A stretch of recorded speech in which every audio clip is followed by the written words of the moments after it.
Hello everyone, welcome to GATE at जिल।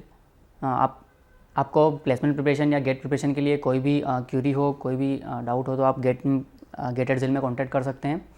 तो Python की जो अपनी सीरीज़ चल रही है उसमें अपन आज जो पढ़ेंगे वो है पाइथन में कौन कौन से ऑपरेटर्स हमारे पास अवेलेबल है। ठीक है, तो ऑपरेटर्स क्या होते हैं? ऑपरेटर कोई भी ऑपरेशन परफॉर्म करने के लिए काम आते हैं, जैसे 2 नंबर को ऐड करना है या मल्टीप्लाई करना है, इस टाइप के जो ऑपरेशन होते हैं उनके लिए हमें क्या क्या चाहिए? हमें ऑपरेटर्स चाहिए। ठीक है, तो एडिशन करने के लिए 2 नंबर का हमारे पास कौन सा ऑपरेटर है? Plus operator.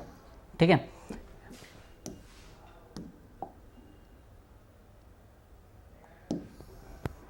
एडिशन करने के लिए हमारे पास कौन सा ऑपरेटर है? Plus operator. तो जैसे 2 नंबर को ऐड करना है, कोई 2 वेरिएबल है, a equal to 3, b equal to 4, तो मुझे इन दोनों नंबर को ऐड करना है, तो मैं क्या लिखूँगा? a plus b. ठीक है, मैंने ऐसा लिखा प्रिंट a प्लस बी, तो मेरे पास क्या आएगा? 4 प्लस 3 7 प्रिंट हो जाएगा। ठीक है, मैं चाहूँ तो इस रिजल्ट को किसी वेरिएबल में स्टोर भी कर सकता हूँ। मैं ऐसे लिखता हूँ c equal to a plus b, तो c में क्या आ जाएगा? 7। ठीक है, एडिशन समझ में आया? सब्ट्रैक्शन सेम है एडिशन की तरह, आपको प्लस की जगह सिर्फ माइनस करना है। ठीक है, आप लिखेंगे c equal to a minus b, तो हमारे पास रिजल्ट क्या आएगा? 3 माइनस 4 क्या आ जाएगा? -1। ठीक है, तो c की वैल्यू क्या हो जाएगी? -1। मल्टीप्लिकेशन क्या है? 2 नंबर को मल्टीप्लाई करना है, 3 इंटू 4 लिखेंगे, 3 इंटू 4 लिखेंगे तो क्या आ जाएगा? 12। किसी वेरिएबल में असाइन कर सकते हैं, प्रिंट कर सकते हैं, आप किसी एक्सप्रेशन में यूज़ कर सकते हैं। ठीक है, डिवीज़न ऑपरेटर, डिवाइड, ये डिवीज़न ऑपरेटर किस काम आता है? डिवाइड करने के लिए। जैसे मैंने लिखा a इक्वल टू 3 और b इक्वल टू 4 है, मैंने लिखा a 3/4। ठीक है, c इक्वल टू, तो c का रिजल्ट क्या होगा? 3 को 4 से डिवाइड करेंगे तो 0.75। ठीक है, तो c की वैल्यू क्या होगी? 0.75। ये एग्जैक्ट डिवीज़न करता है। एग्जैक्ट डिवीज़न यानी कि अगर पॉइंट में आंसर आ रहा है तो ये फ्लोटिंग पॉइंट में आंसर देगा, अगर एग्जैक्ट डिवाइड हो रहा है तो एग्जैक्ट डिवाइड कर देगा। ठीक है, जैसे 4/4 लिखा तो आंसर क्या आएगा? 1 आएगा। ठीक है, समझ में आया? और जैसे मैंने लिखा 6/4 तो आंसर क्या आएगा? 1.5। तो ये डिवीज़न क्या करता है? ये डिवीज़न एग्जैक्ट डिवीज़न करता है, तो जो एग्जैक्ट वैल्यू आएगी वही आंसर हमें मिलेगा। ठीक है, चाहे वो फ्लोटिंग पॉइंट हो, अगर एग्जैक्ट डिवीज़न नहीं हो रहा है तो फ्लोटिंग पॉइंट में आंसर आएगा। ये है फ्लोर डिवीज़न, 2 स्लेशेस। ठीक है, 2 फॉरवर्ड स्लेशेस। तो ये क्या करता है? Floor division. फ्लोर डिवीज़न किस तरीके से कि अगर यदि एक्चुअल डिवाइड नहीं हो पा रहा है तो ये पॉइंट वाले आंसर नहीं देगा। जैसे 3/4 क्या है? पूरा डिवाइड नहीं कर पा रहा है। ठीक है, तो इसका आंसर 0.75 नहीं आएगा, सिर्फ क्या आएगा? 0. सिर्फ क्वेश्चन पार्ट आएगा, रिमाइंडर का कोई केस नहीं आएगा। ठीक है, अब 4/4 में क्या है? 4/4 आंसर 1 आ गया। 6/4 किया तो 1.5 नहीं आएगा, क्या आएगा? सिर्फ 1 आएगा। ठीक है, बाकी का कोई पार्ट नहीं आएगा। ये हमेशा इंटीजर वैल्यू रिटर्न करेगा, एग्जैक्ट जो हमारे पास क्वेश्चन है वही आएगा। ठीक है, पॉइंट वाली वैल्यू नहीं आएगी। रिमाइंडर या मॉड्यूलस ऑपरेटर क्या करता है? परसेंट का साइन जो है वो किस लिए यूज़ होता है? परसेंट का साइन होता है रिमाइंडर निकालने के लिए। रिमाइंडर निकालने के लिए कैसे? कि a इक्वल टू है 4, b इक्वल टू है 3, तो 4 mod 3 करूँगा तो क्या आंसर आएगा? अब देखिए रिमाइंडर क्या होता है? जब आप डिवाइड करते हैं 4 को 3 से, तो 3 1 जा 3 तो आ गया, रिमाइंडर क्या बचा? 1। ठीक है, तो ये जो रिमाइंडर है, ये रिमाइंडर कौन देगा? हमें ये ऑपरेटर देगा। ठीक है, जैसे मैंने 15 को डिवाइड किया 4 से, तो रिमाइंडर क्या आएगा? 4 3 जा 12 और रिमाइंडर बचा क्या? 3। ठीक है, 4 मोड किया तो क्या आंसर आना चाहिए? 3 आंसर आएगा। ठीक है, एक्सपोनेंशियल ऑपरेटर, ये ऑपरेटर जो है पावर में कैलकुलेट करने के लिए आता है। जैसे कि a to the power b calculate करना है या ऐसा कुछ कैलकुलेट करना है तो हम डबल स्टार से कर सकते हैं। ठीक है, सिंगल स्टार किस लिए? मल्टीप्लिकेशन के लिए double star. Power operator exponential operator, a to the power b calculate करना है तो मैं लिखूंगा a स्टार स्टार b। ठीक है, तो ये मुझे क्या कैलकुलेट करके देगा? a to the power b। जैसे मुझे कैलकुलेट करना है 3 टू द पावर 4 तो मैं लिखूंगा 3 स्टार स्टार और 4, तो ये मुझे 3 टू द पावर 4 कैलकुलेट कर देगा। कितना आएगा? 3 टू द पावर 4 81। ठीक है, ये ऑपरेटर समझ में आए? ये बेसिक ऑपरेटर एरिथमेटिक ऑपरेशन। ठीक है, addition, subtraction, multiplication, division, floor division, हमें सिर्फ एग्जैक्ट क्वेश्चन देगा, रिमाइंडर पॉइंट वाली वैल्यू नहीं देगा। रिमाइंडर हमें मॉड्यूलस ऑपरेटर हमें रिमाइंडर देगा और एक्सपोनेंशियल ऑपरेटर पावर कैलकुलेट करने के लिए, ठीक है। इसके बाद जो हमारे पास ऑपरेटर्स हैं वो है रिलेशनल ऑपरेटर्स। रिलेशनल ऑपरेटर किस लिए? रिलेशन बिल्ड करने के लिए। रिलेशन बिल्ड करने के लिए ना कि कौन वैल्यू छोटी है या कौन वैल्यू बड़ी है। कंपैरिजन ऑपरेटर कह सकते हैं इनको आप, कंपेयर करने के लिए, वैल्यूज़ कंपेयर करने के लिए कि कोई छोटा है या बड़ा है या इक्वल है या नॉट इक्वल है, या कुछ टाइप के ऑपरेटर जो ऑपरेशन जो है वो परफॉर्म करने के लिए हमारे पास कौन से ऑपरेटर होते हैं? रिलेशनल ऑपरेटर, ठीक है। लेस देन ऑपरेटर क्या करेगा? दो वैल्यूज़ को कंपेयर करेगा, ए लेस देन बी, ठीक है। अगर ए वेरिएबल की वैल्यू बी वेरिएबल से छोटी है तो ये ट्रू रिटर्न करेगा, अदरवाइज फॉल्स रिटर्न करेगा, ठीक है। ये कंडीशन ट्रू हुई तो ट्रू, नहीं तो फॉल्स, ठीक है। क्रेटर जैसे कि ए की वैल्यू 3 है और बी की वैल्यू 4 है और मैंने लिखा ए लेस देन बी, तो ये स्टेटमेंट ट्रू या फॉल्स? तो 3 लेस देन 4 क्या होगा? फॉल्स। 3 लेस देन 4 ट्रू, ठीक है। 3 लेस देन 4 क्या होगा? ट्रू होगा। 3 लेस देन है 4 से तो स्टेटमेंट ट्रू है। लेकिन 4 लेस देन 3 जैसे वैल्यू से, जैसे बी लेस देन ए है क्या? बी लेस देन ए है क्या? बी की वैल्यू क्या है? 4 लेस देन 3, तो ये स्टेटमेंट फॉल्स है, ठीक है। समझ में आई बात? Less than operator. उसी तरीके से ग्रेटर देन ऑपरेटर है कि ए ग्रेटर देन बी है क्या? ए ग्रेटर देन बी हुआ तो स्टेटमेंट ट्रू, नहीं तो फॉल्स रिटर्न करके देगा, ठीक है। उसके बाद आता है equal to operator. Equal to operator क्या चेक करेगा? इक्वालिटी। कोई भी दो वैल्यूज या दो ऑब्जेक्ट जो है वो इक्वल है या नहीं। जैसे कि ए इक्वल टू लिखा हुआ है 3, बी इक्वल टू लिखा हुआ है 4, तो ए इक्वल टू, आप equal to operator equality check करने के लिए हमारे पास दो इक्वल टू साइन लगाने पड़ेंगे, ठीक है। ये सिंबल है इसका, ठीक है, दो इक्वालिटी साइन, ठीक है। तो ए इक्वल टू बी है क्या? 3 इक्वल टू 4 है क्या? तो फॉल्स नहीं है। लेकिन ए की वैल्यू अगर यदि 4 होती, 4 और 4, बी की भी 4, तो क्या 4 इक्वल टू 4 है? तो ये ट्रू रिटर्न करके देगा, ठीक है।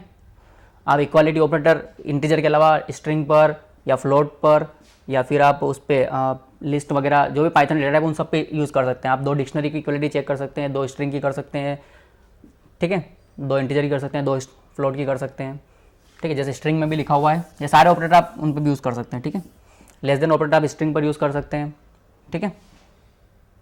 मैंने लिखा हुआ है स्ट्रिंग में लिखा हुआ है जिल, ठीक है, ए वेरिएबल है, और बी में लिखा हुआ है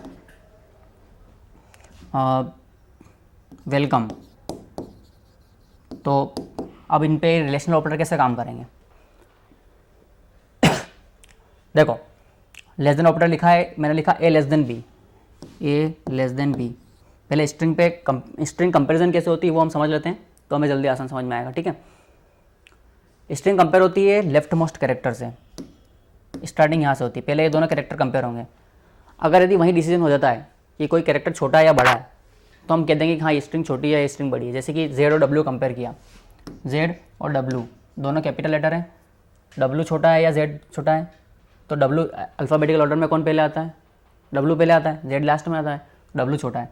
तो यहीं से पता चल जाएगा W छोटा है। तो W से स्टार्ट होने वाली स्ट्रिंग पीछे चाहे कितने ही कैरेक्टर हो, पीछे चाहे इसका WZ लिखा हो सारा, लेकिन पहला कैरेक्टर भी अगर यदि छोटा है तो हम वहीं कह देंगे कि ये स्ट्रिंग स्मॉलर है इस स्ट्रिंग से, ठीक है। जहाँ मिसमैच हुआ वहाँ पर हमें चेक करना है कि कौन सा कैरेक्टर छोटा है, कौन सा कैरेक्टर बड़ा है, ठीक है, ठीक है। तो W और Z को जब हमने कंपेयर किया तो हमें क्या मिला? W छोटा है, तो हमने वहीं कह दिया कि B जो है वो लेस देन है A से, तो A less than B false return करेगा, लेकिन B less than A true return करेगा, ठीक है। आप ऑपरेटर किसी तरह से लगा सकते हैं, A greater than B true return करेगा, एक ही बात है, ठीक है, या B greater than A false return करेगा, ठीक है। A equal to B false return करेगा, ठीक है। ये सारे ऑपरेटर आप किसी भी तरीके से यूज़ करें सब, ठीक है। अब जैसे मान लो कि स्ट्रिंग इस तरीके से कुछ होती है, किस तरीके से कि यहाँ भी जील लिखा हुआ है और A में जील है, B में जो है ZEAT है, मान लो कुछ ऐसा होता तो क्या होता? तो हमने चेक किया Z इक्वल है, तो हम क्या करेंगे? अब हम डिसाइड नहीं कर सकते, तो हम क्या करेंगे? हम नेक्स्ट कैरेक्टर रीड करेंगे। क्या नेक्स्ट कैरेक्टर E इक्वल है? हाँ इक्वल है, तो हम फिर अगला कैरेक्टर रीड करेंगे। फिर देखा A इक्वल है, हाँ इक्वल है, तो फिर हम नेक्स्ट कैरेक्टर रीड करेंगे। अब LOT यहाँ मिसमैच हुआ है, यहाँ मिसमैच हुआ तो हमें क्या करना है? हमें इनको कंपेयर करना है। LOT में पहले कौन आता है? एल आता है। तो एल वाली स्ट्रिंग क्या हो गई, छोटी हो गई, और टी वाली क्या हो गई, ग्रेटर देन हो गई। ठीक है, तो A greater than, A less than B, L छोटा है तो A less than B true return करेगा, A greater than B false return करेगा।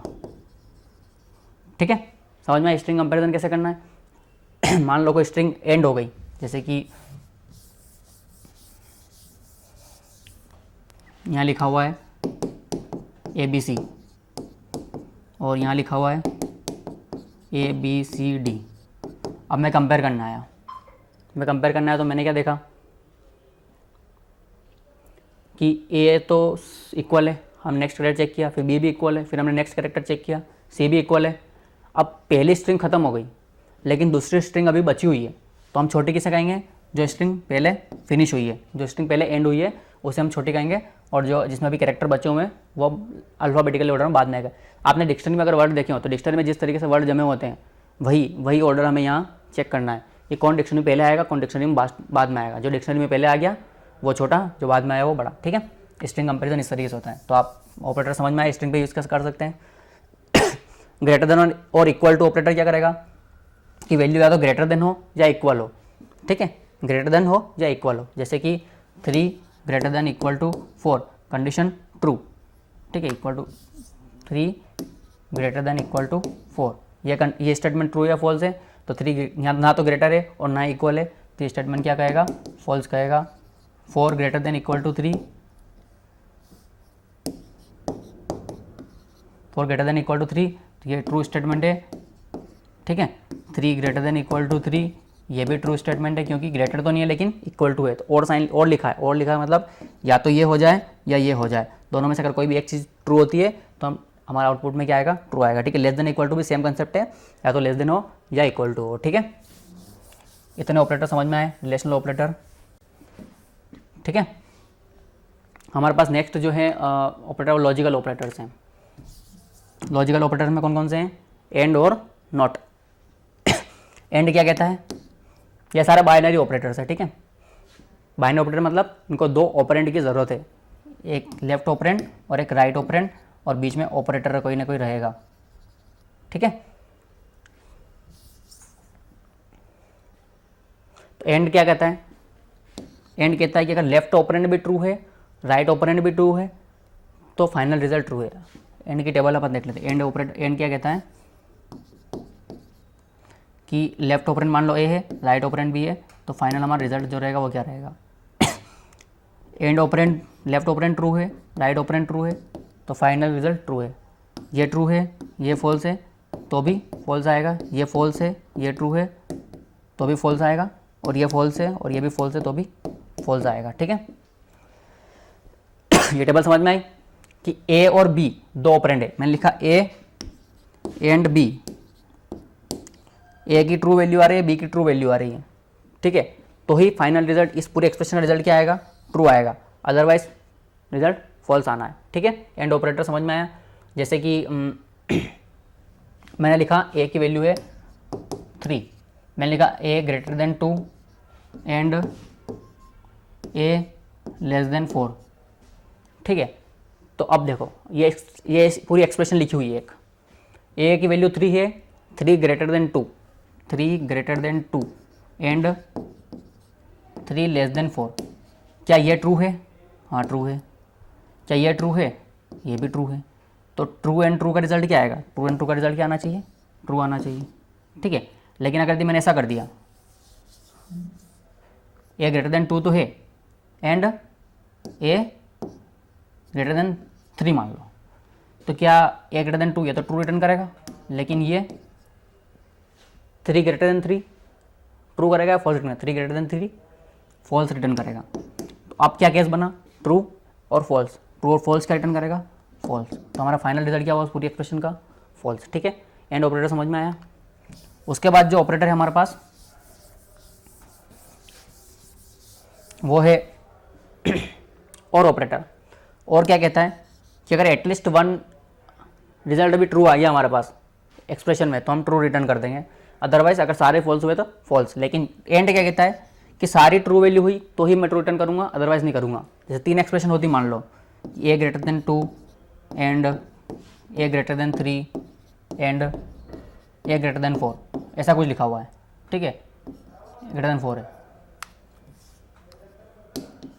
ठीक है। और ए में हमारे पास रखा हुआ है 2, सॉरी 2 नहीं 5 ले लो, ठीक है। तो 5 greater than 2 true, and 5 greater than 3 true, and 5 greater than 4 ये भी ट्रू। अगर सारी ट्रू वैल्यू है तो ही फाइनल रिजल्ट क्या आएगा इन सबका, ट्रू, ठीक है। लेकिन अगर यदि मान लो यहाँ 4 होता, ठीक है, तो ये दोनों ट्रू रिटर्न करते, लेकिन ये वाला स्टेटमेंट क्या कर देता, फॉल्स रिटर्न कर देता। और अगर एक भी फॉल्स हो गया तो ये हमारा फाइनल रिजल्ट क्या आएगा, फॉल्स, ठीक है। ये बात समझ में। एंड क्या कहता है कि सारी ट्रू वैल्यू होनी चाहिए तो ही मैं ट्रू रिटर्न करूंगा, अदरवाइज फॉल्स रिटर्न। बात समझ में आई। और क्या कहता है कि एटलीस्ट वन वैल्यू ट्रू हो जाए, कोई एक भी ट्रू हो जाए तो मैं ट्रू रिटर्न कर दूंगा, अदरवाइज फॉल्स। तो वही अपना एग्जांपल ले लेते हैं कि a इक्वल टू क्या है, 5 है, ठीक है। मैंने लिखा a greater than 2 and a greater than 3 and a greater then 5। ये क्या कह रहा है, ट्रू, ये क्या कह रहा है, ट्रू, ये क्या कह रहा है, फॉल्स।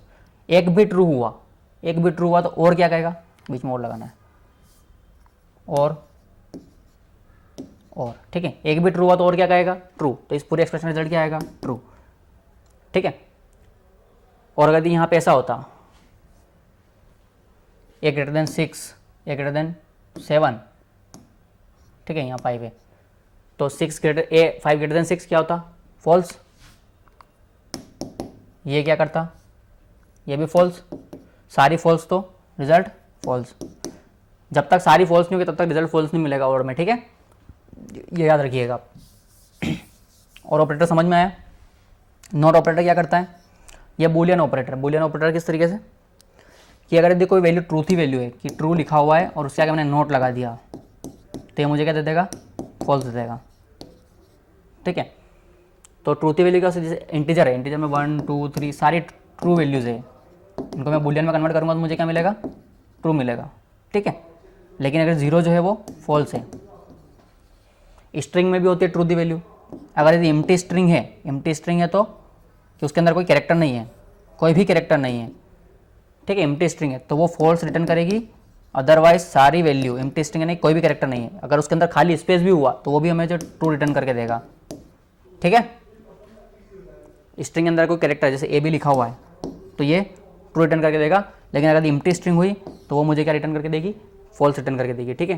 तो ये सारी ट्रूथी वैल्यूज होती है, उनकी अगर आप नोट लगाएंगे, मैंने लिखा नोट ए बी, तो मुझे क्या मिलेगा, ए बी तो ट्रूथी वैल्यू है, उसके ऊपर नोट लगाया तो फॉल्स मिल जाएगा, ठीक है। कुल मिला के कॉम्प्लीमेंट करने का काम करा कि ट्रू को फॉल्स, फॉल्स को ट्रू, ठीक है। फॉल्स के आगे नोट लगाया तो क्या मिल जाएगा, ट्रू मिल जाएगा, ठीक है। ये तीनों ऑपरेटर समझ में आए। बेसिक ऑपरेटर अगर आपने सी वगैरह में पढ़े होंगे तो आपको जल्दी समझ में आ जाएंगे। बिटवाइज ऑपरेटर, ये सिंबल जो है बिटवाइज एंड का है पाइथन में, ये बिटवाइज और का है, ये बिटवाइज नॉट का, बिटवाइज एक्सोर का, ये लेफ्ट शिफ्ट और ये राइट शिफ्ट, ठीक है। तो बिटवाइज एंड क्या करता है, बिटवाइज ऑपरेटर क्या करते हैं, बिट्स पर काम करते हैं। जैसे कि मैंने लिखा इंटीजर, मेरे पास दो variable a equal to 4 b equal to 3, तो इनको पहले मुझे करना पड़ेगा, बाइनरी में कन्वर्ट करना पड़ेगा, उसके बाद मेन ऑपरेशन इन ऑपरेटर्स को लगा सकते हो। बिटवाइज लिखा है मतलब एक एक बीट पे काम करेगा। बीट क्या होती है हमारे पास, या तो 0 या 1, दो ही बीट अवेलेबल है, उन बीट के ऊपर ये काम करते हैं। तो अगर मैंने लिखा a equal to 2, a equal to 4, b equal to 3, तो पहले बाइनरी में कन्वर्ट करो। 4 को मैं बाइनरी में क्या कह सकता हूँ, 4 होता है 1 0 0 बाइनरी में, और 3 क्या होता है 0 1 1 1 0 0 और 0 1 1, ठीक है, बाइनरी में। नीचे बेस 2 लिखा है मतलब बाइनरी में, ठीक है। अब एंड ऑपरेटर क्या करता है, एंड वही सेम कंसेप्ट है। अभी मैंने आपको टेबल बताई थी, क्या कहा था कि एक ऑपरेंड ए है, दूसरा बी है, एंड का रिजल्ट क्या आएगा, और का रिजल्ट क्या आएगा, अपन टेबल बना लेते हैं। एंड क्या कहता है, ट्रू ले लो या फिर 1 ले लो, आप कोई भी एक वैल्यू ले लो, ट्रू कहो या बीट में 1 कहो, ट्रू कहो बीट में 1 कहो, सेम बात है। या तो फॉल्स के लो या 0 के लो, ठीक है, या फॉल्स के लो 0 के लो, true 0 false, sorry true 1 false में 0, फिर क्या है फॉल्स में 0, ट्रू में 1, ठीक है। तो 1 1 है, अगर दोनों बिट 1 है तो एंड का रिजल्ट क्या आएगा 1, अगर यदि कोई एक बिट भी 0 हुई तो एंड का रिजल्ट 0, और मैं क्या कहता है एटलीस्ट 1 बिट 1 हुई तो मेरा रिजल्ट 1 रहेगा, तो 1 1 तो 1 ही रहेगा, 0 0 0 रहेगा, 0 1 भी 1 रहेगा और ये भी 1 रहेगा, ठीक है। तो इस तरीके से आपको बिटवाइज एंड और करना है कि अगर मैं ए और बी का एंड करूँ, ए एंड बी, तो ए का क्या है 0 और 1 का एंड किया तो क्या मिलेगा, 0 और 1 का एंड किया तो 0 और 1 का एंड किया तो मुझे क्या मिलेगा 0 मिलेगा, ठीक है। फिर 0 और 1 का एंड किया तो मुझे 0 मिलेगा, फिर मैं इन 1 और 0 का एंड करूँगा तो क्या मिलेगा 1 और 0 का एंड करूँगा तो 0, ठीक है। तो इसका फाइनल रिजल्ट क्या हुआ ए एंड बी का रिजल्ट क्या हुआ 0, ठीक है। और करना होता तो ये क्या है 0 और 1, 0 और 1 का और किया तो 0 और 1 का और किया तो 1, 0 और 1 का और किया तो 1, 1 0 का और किया तो 1, तो मुझे और में क्या रिजल्ट मिला 1 1 1 1, ठीक है। एंड और समझ में आया, ठीक है। बिटवाइज नोट क्या करता है, बिटवाइज नोट वही ट्रू को फॉल्स में और फॉल्स को ट्रू में, तो अगर यहाँ मैंने लिखा बिटवाइज एंड ऑफ ए, तो ए में क्या है 4 0 0 1 है, तो 0 को 1 कर देगा, फिर 0 को 1 कर देगा और 1 को 0 कर देगा, कॉम्प्लीमेंट करता है, ठीक है। बिटवाइज नोट क्या करता है कॉम्प्लीमेंट करता है, ठीक है। बिटवाइज एक्सोर की टेबल क्या कहती है, एक्सोर की टेबल ए बी है तो रिजल्ट क्या होगा हमारा, ठीक है। A0 B0 0 1 1 0 1 1, ठीक है। दोनों रिजल्ट दोनों 0 तो 0, एक भी 1 हुआ तो 1 1 और दोनों 1 तो 0, ठीक है। ये एक्सोर की टेबल होती है एक्सक्लूसिव और ऑपरेशन की, ठीक है। तो अगर ये दोनों बिट 0 हुई तो 0, दोनों बिट 1 हुई तो भी 0, अदरवाइज हमें आंसर में क्या मिलेगा 1 मिलेगा, ठीक है। सेम वैल्यूज़ पे 0, डिफरेंट वैल्यूज़ पे 1, ठीक है। तो इसका हमारे पास और एक्सोर में क्या आएगा 0 और 1 का एक्सोर करेंगे तो क्या आएगा 1, 0 और 1 करेंगे तो 1 और 1 और 0 करेंगे तो 1, ठीक है। एक्सोर भी हमारे पास क्या है 1 1 की 7, ठीक है। लेफ्ट शिफ्ट ऑपरेटर क्या करता है, लेफ्ट शिफ्ट ऑपरेटर बिट्स को लेफ्ट में शिफ्ट करने का काम आता है। लेफ्ट में शिफ्ट कैसे, अगर आपने सी पढ़ी है तो आपको ये ऑपरेटर्स वहाँ ज़्यादा समझ में आ जाएंगे, ठीक है। इन डिटेल में हमने पढ़ाया भी है सी में, ठीक है। मैं बेसिक ओवरव्यू दे रहा हूँ यहाँ पे ऑपरेटर्स का। लेफ्ट शिफ्ट ऑपरेटर क्या करते हैं, बिट्स को लेफ्ट में शिफ्ट करने का काम आते हैं। जैसे कि मेरे पास लिखा हुआ ए इक्वल टू है 14 मान लो, 14 लिखा हुआ, तो 14 का बाइनरी क्या होगा 8 और 4 12, ठीक है। ये हमारा 14 का बाइनरी है। अब लेफ्ट में शिफ्ट करना है तो मुझे बतानी पड़ेगी कितनी बिट्स से शिफ्ट करना है। मैंने लिखा ए लेफ्ट शिफ्ट बाय 1 बिट, 1 लिखा मतलब एक बिट मुझे लेफ्ट में शिफ्ट करना है, तो एक बिट मुझे लेफ्ट में शिफ्ट करना है तो एक बिट लेफ्ट में ले आओ 1 1 0 और लास्ट में क्या इंसर्ट कर दो 0, ठीक है, सही है।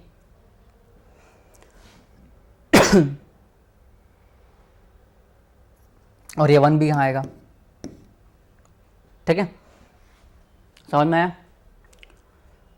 और अगर यदि मुझे राइट में शिफ्ट करना है तो ए राइट शिफ्ट 1 लिखा तो, ठीक है, राइट में शिफ्ट करना है तो ये 0 ये 1 ये 1 ये 1 और राइट में इधर क्या इंसर्ट होगा, लास्ट में 1 है तो 1 इंसर्ट हो जाएगा, ठीक है,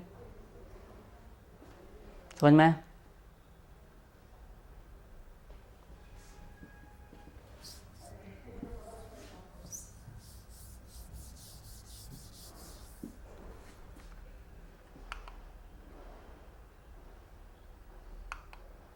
असाइनमेंट ऑपरेटर्स, इन सभी ऑपरेटर्स को मैं कुछ ऑपरेटर बता दूंगा आपको रन करके, बाकी आप ट्राई करिएगा कि किस तरीके से पाइथन में एग्जीक्यूशन हो रहा है, ठीक है।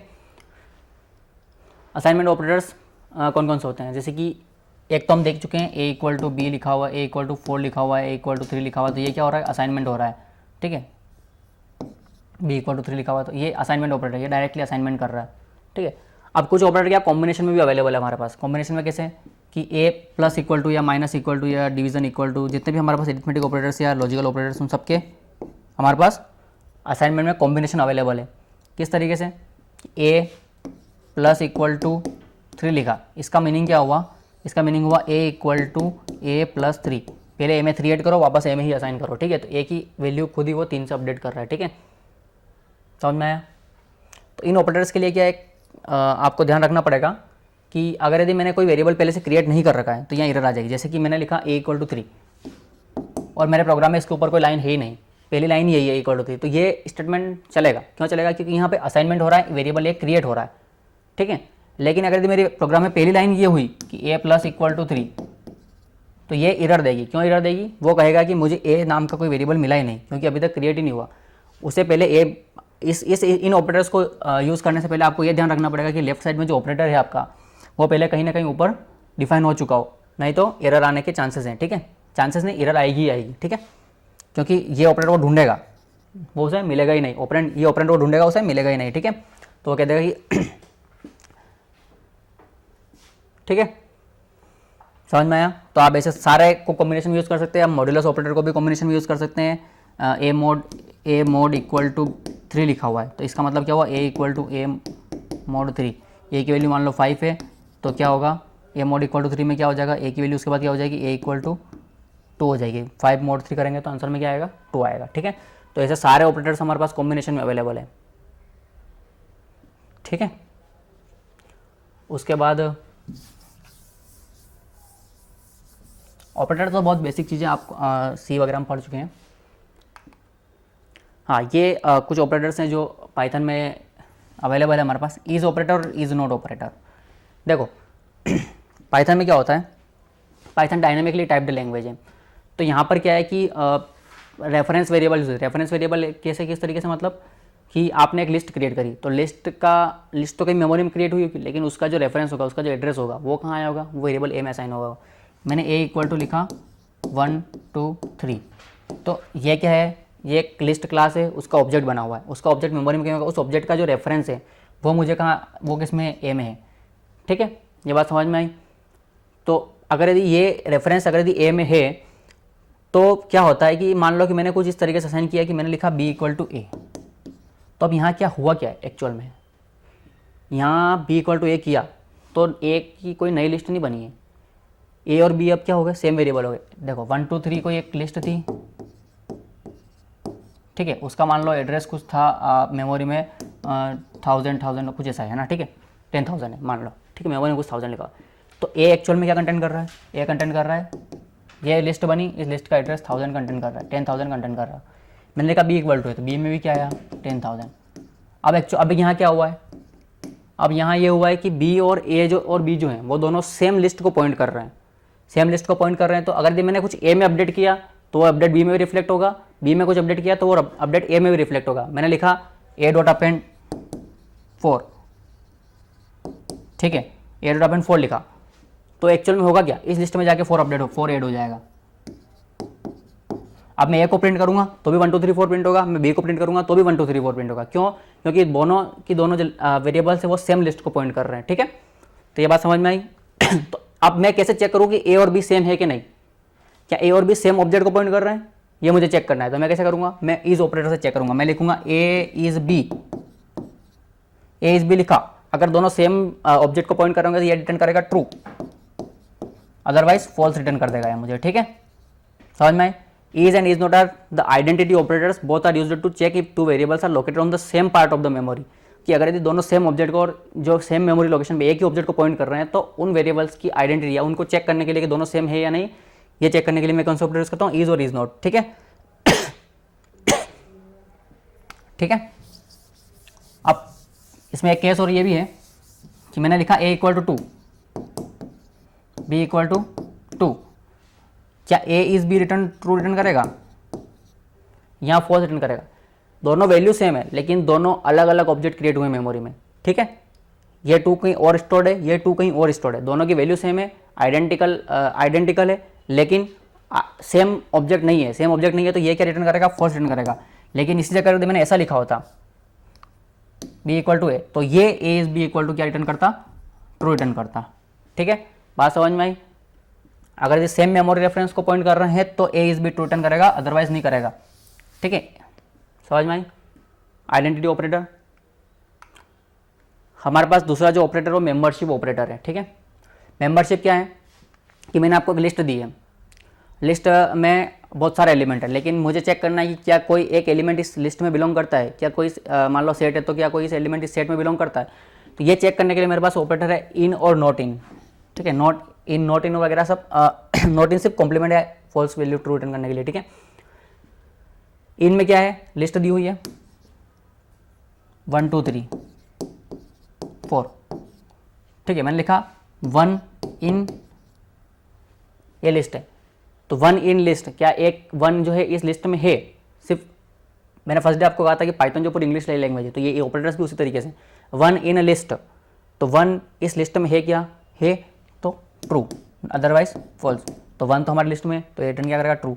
जैसे मैंने लिख दिया 5 इन लिस्ट, तो ये क्या रिटर्न करेगा, हमें फॉल्स रिटर्न करके देगा कि हाँ ये इस लिस्ट में नहीं है, ठीक है। इन ऑपरेटर मेंबरशिप चेक करने के लिए क्या उस इटरेबल में या उस जो है हमारे पास लिस्ट हो, स्ट्रिंग हो, कोई भी हो, सेट हो, तो उनमें क्या वो एलिमेंट बिलोंग करता है तो ट्रू, अदरवाइज फॉल्स, ठीक है।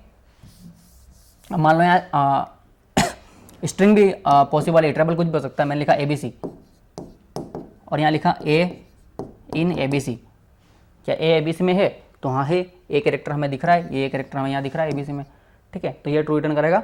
मैंने लिख दिया D, क्या D है, तो D नहीं है तो क्या रिटर्न करेगा, फॉल्स रिटर्न करेगा, ठीक है। नॉट इन किस तरीके से काम करेगा कि 1 नॉट इन 1 2 3, यह कह रहा है क्या 1 इस लिस्ट में नहीं है, तो हमें तो दिख रहा है, तो ये रिटर्न करेगा फॉल्स। सिर्फ जो रिटर्न कर रहा है उसका उल्टा ये रिटर्न करेगा, किस तरीके से 1 नॉट इन लिस्ट, क्या 1 इस लिस्ट में नहीं है पर है तो स्टेटमेंट गलत हो गया, फॉल्स रिटर्न कर देगा। यहाँ लिखा हुआ है, मान लो यहाँ लिखा होता 4 नॉट इन ए लिस्ट, तो 4 हमें नहीं दिख रहा है, 4 नॉट इन लिस्ट क्या हो गया, ट्रू हो गया, तो ये रिटर्न क्या करेगा, ट्रू, ठीक है। कहानी समझ में आई। मेंबरशिप ऑपरेटर क्या कर रहे हैं, is in and not in are the membership operator used to test whether a value or variable is in a sequence, कोई भी सीक्वेंस हो, इटरेबल हो, लिस्ट हो, टपल हो, सेट हो, स्ट्रिंग हो, कुछ भी हो, क्या उसके अंदर वो वेरिएबल प्रेजेंट है या वो वैल्यू प्रेजेंट है, अगर वो है तो ट्रू, अदरवाइज फॉल्स, ठीक है। इन ऑपरेटर का मतलब सिंपली आप इतना याद रखिए, ठीक है। देखो ऑपरेटर प्रेसिडेंस, कौन सा ऑपरेटर की प्रायोरिटी ज़्यादा है। प्रायोरिटी कैसे कि मैंने लिखा 2 + 3 × 4, तो आपने मैथ्स में बोर्ड मास रूल तो पढ़ा ही होगा, उसी तरीके से कुछ यहाँ भी प्रायोरिटी है कि पहले कौन इवेल्यूएट होगा, पहले 2 + 3 चलेगा या 3 + 4 चलेगा, कौन चलेगा, तो ये डिसाइड होता है इस प्रेसिडेंस टेबल से, ठीक है। तो किसकी प्रायोरिटी ज़्यादा है, किसकी प्रायोरिटी ज़्यादा है, प्लस की या माइनस की, ठीक है।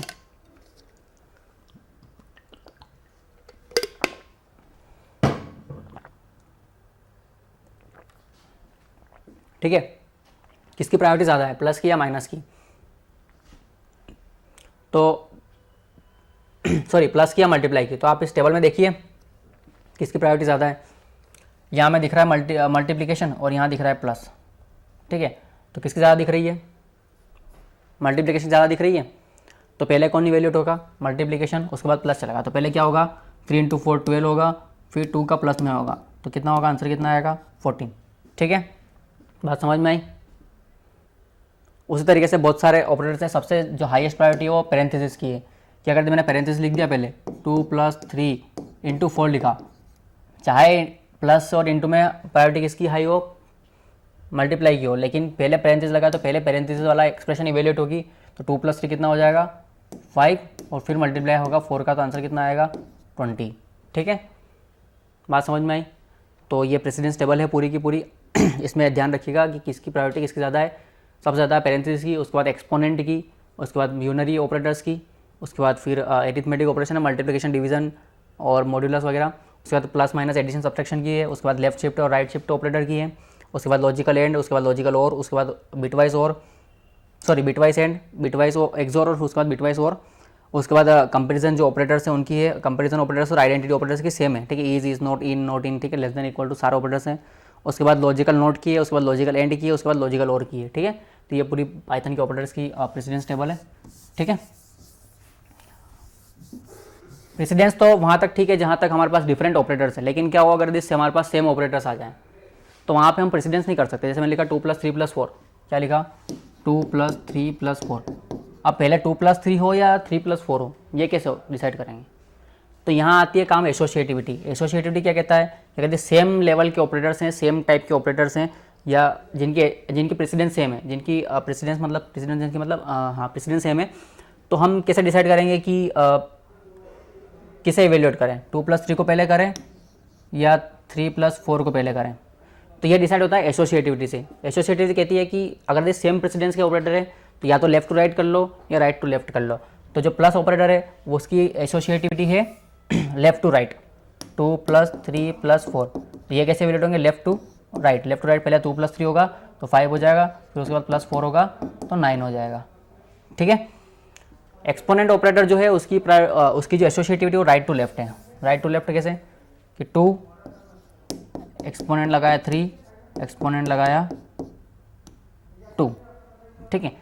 तो अब यहाँ दोनों एक्सपोनेंट ऑपरेटर है, दोनों की जो है प्रेसिडेंस सेम है, तो यहाँ कैसे डिसाइड होगा? यहाँ डिसाइड होगा एसोसिएटिविटी से। एसोसिएटिविटी क्या कहती है एक्सपोनेंट ऑपरेटर की कि आप राइट टू लेफ्ट इवेल्यूएट करें। राइट टू लेफ्ट तो पहले ये दोनों होंगे, उसके बाद फिर इसका जो रिजल्ट आएगा फिर उन दोनों का आंसर आएगा। तो 3 की पावर 2, 3 की पावर 2 है 3 स्क्वायर, 3 स्क्वायर कितना होता है 9। तो 2 एक्सपोनेंट है। हमारी एक्सप्रेशन क्या बन चुकी है अब इसका इवेल्यूशन होने के बाद? 2 to the power 9, 2 to the power 9 कितना होता है 512। ठीक है। तो ये हमारा फाइनल रिजल्ट रहेगा एक्सप्रेशन का। ठीक है। उसके बाद assignment operator and relation operators has no associativity. Python में असाइनमेंट ऑपरेटर्स हैं, उनकी कोई एसोसिएटिविटी नहीं है, मतलब उनकी चेनिंग किसी और तरीके से सॉल्व होती है। कैसे? जैसे रिलेशनल ऑपरेटर्स हैं, तो पाइथन में क्या होता है रिलेशनल ऑपरेटर की हम चेनिंग कर सकते हैं। अगर आपने सी में पढ़ा हो तो सी में क्या होता है कि जैसे मैंने लिखा x y z, ठीक है, तो वहाँ होती है लेफ्ट टू राइट। पहले x y इवेल्यूएट होगा, इसका रिजल्ट आएगा या तो 0 या 1, ठीक है, ट्रू या फॉल्स। फिर उस 0 या 1 को हम कंपेयर करेंगे इस z से, ठीक है, तो वो फिर ट्रू या 0 या 1 रिजल्ट आएगा। ठीक है। लेकिन यहाँ ऐसा नहीं होता है, पाइथन में थोड़ा सा डिफरेंट है। डिफरेंट क्या है कि अगर मैंने x y z लिखा है तो ना इसका मतलब ना तो ये हुआ ना ये हुआ कि ना तो आप x y पहले इवेल्यूएट करो ना ही y आप पहले इवेल्यूएट करो। आपको तीनों को एक साथ करना है। तीनों को एक साथ कैसे? x y z, मतलब x की वैल्यू y से भी छोटी होनी चाहिए और z से भी छोटी होनी चाहिए। ठीक है। और y की वैल्यू भी z से छोटी होनी चाहिए। ये तीनों अगर कंडीशन ट्रू है तो ही ये स्टेटमेंट ट्रू आएगा, नहीं तो नहीं आएगा। जैसे x y z कैसे लिखा मैंने कि x y से भी छोटा होना चाहिए और y जो है वो z से छोटा होना चाहिए। ठीक है। और बीच में लगा एंड लगाया, मतलब क्या? ये दोनों ट्रू होगा तो ही ट्रू आएगा, और जब ये स्टेटमेंट ट्रू करेगा तो ही ये स्टेटमेंट ट्रू रिटर्न करेगा। ठीक है। तो x y z का मतलब क्या हुआ? x y से छोटा होना चाहिए और y z से छोटा होना चाहिए, तो फाइनली अल्टीमेटली क्या रिजल्ट आएगा?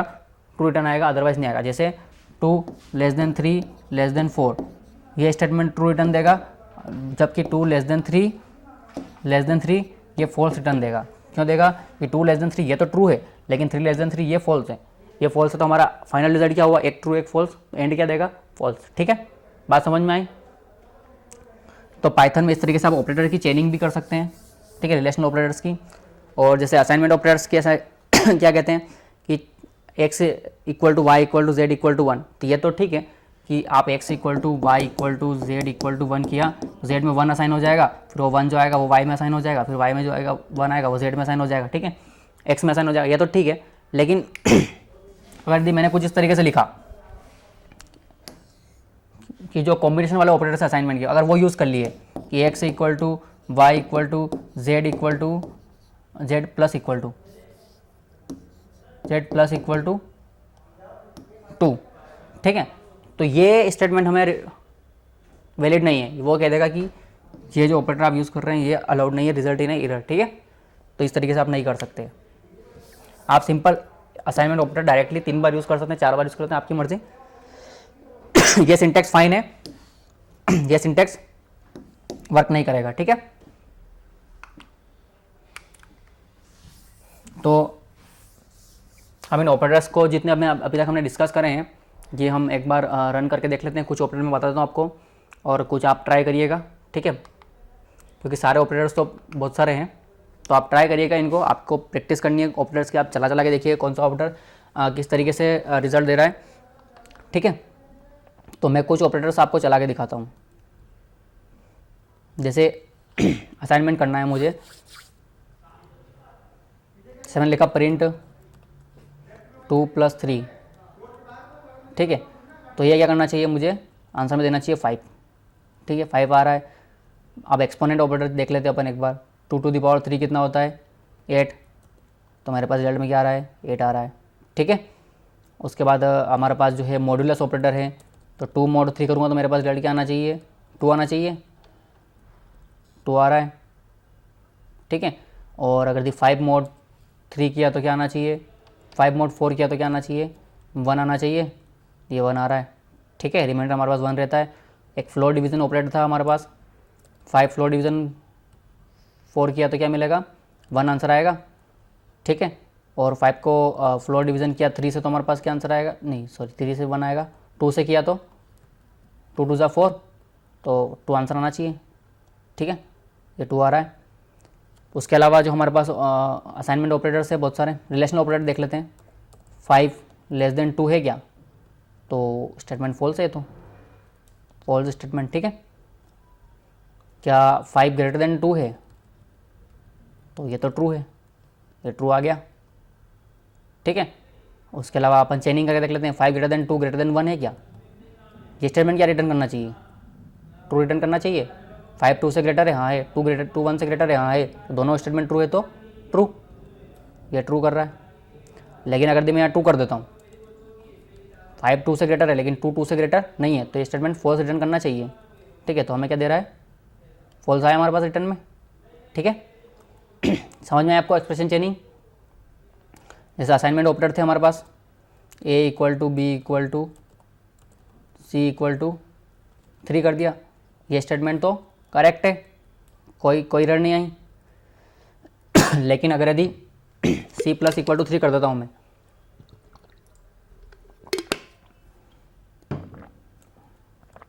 कॉम्बिनेशन वाला ऑपरेटर, तो ये मुझे एरर देना चाहिए, इनवैलिड सिंटैक्स एरर आ गया हमारे पास, ठीक है। कि ये += आप गलत यूज़ कर रहे हैं, ये सिंटैक्स एरर है, ठीक है। यहाँ बीच में कहीं करूँ तो भी एरर आना चाहिए, ठीक है। फिर से सिंटैक्स एरर, ये += गलत आप यूज़ कर रहे हैं, ठीक है। और भी हमारे पास operator, logical and operator use कर लेते हैं। मैंने कहा प्रिंट 2 and 3, तो ये नॉन ज़ीरो वैल्यूज़ हैं। नॉन ज़ीरो वैल्यूज़ क्या रहती है, ट्रू रहती है, तो 2 and 3 हमारे पास ट्रू रिटर्न देगा, ठीक है।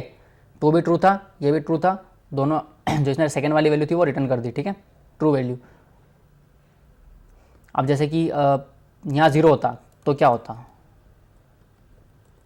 तो 0 आया, क्यों, क्योंकि 0 फॉल्स था, तो इसने राइट ऑपरेंड रिटर्न नहीं किया, ठीक है। या फिर अगर यहाँ ट्रू वैल्यू होती और यहाँ पीछे 0 होता, तो भी हमारे पास राइट वैल्यू आती, 0 आता, ठीक है। क्योंकि हमारे पास यह ट्रू दी वैल्यू नहीं है, ये ट्रू है, ये फॉल्स है, ठीक है।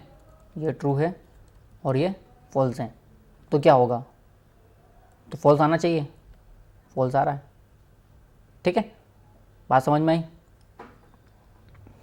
अब जैसे और लगा होता, तो और में क्या कहता है कि एक भी ट्रू वैल्यू हुई तो ट्रू, अदरवाइज फॉल्स, तो ये मैं ट्रू देगा, ठीक है। और भी ले लो, और फॉल्स, ठीक है।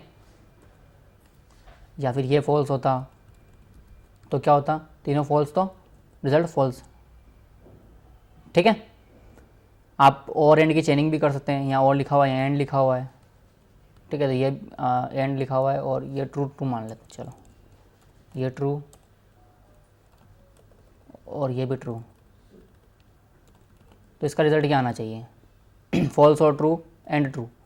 तो एंड ऑपरेटर की प्रायोरिटी ज़्यादा और की कम, तो ट्रू, फॉल्स और ट्रू, ट्रू आना चाहिए हमारे पास, ट्रू आ रहा है, ठीक है। समझ में आया। आप इस तरीके से कॉम्बिनेशन करके ट्राई करिएगा, कौन कौन से ऑपरेटर है और बहुत सारे, ठीक है। ये मैं डिस्कस कर चुका हूँ। उसके बाद ईज ऑपरेटर वगैरह मैं बता देता हूँ एक बार। देखो मेरे पास ए लिखा हुआ, ए लिस्ट है, 1 2 3 4 की लिस्ट है, ठीक है। मैंने बी लिखा, बी = ए लिखा। अब मुझे चेक करना है ए इज़ बी है कि नहीं, प्रिंट ए इज़ बी, तो क्या ए और बी सेम लिस्ट को पॉइंट कर रहे हैं क्या मेमोरी में, अगर कर रहे होंगे तो A is B true return करेगा, अदरवाइज फॉल्स रिटर्न करेगा। ठीक है, तो हम रन करते हैं। इसने क्या रिटर्न किया, ट्रू रिटर्न किया कि ए इज़ बी ट्रू है।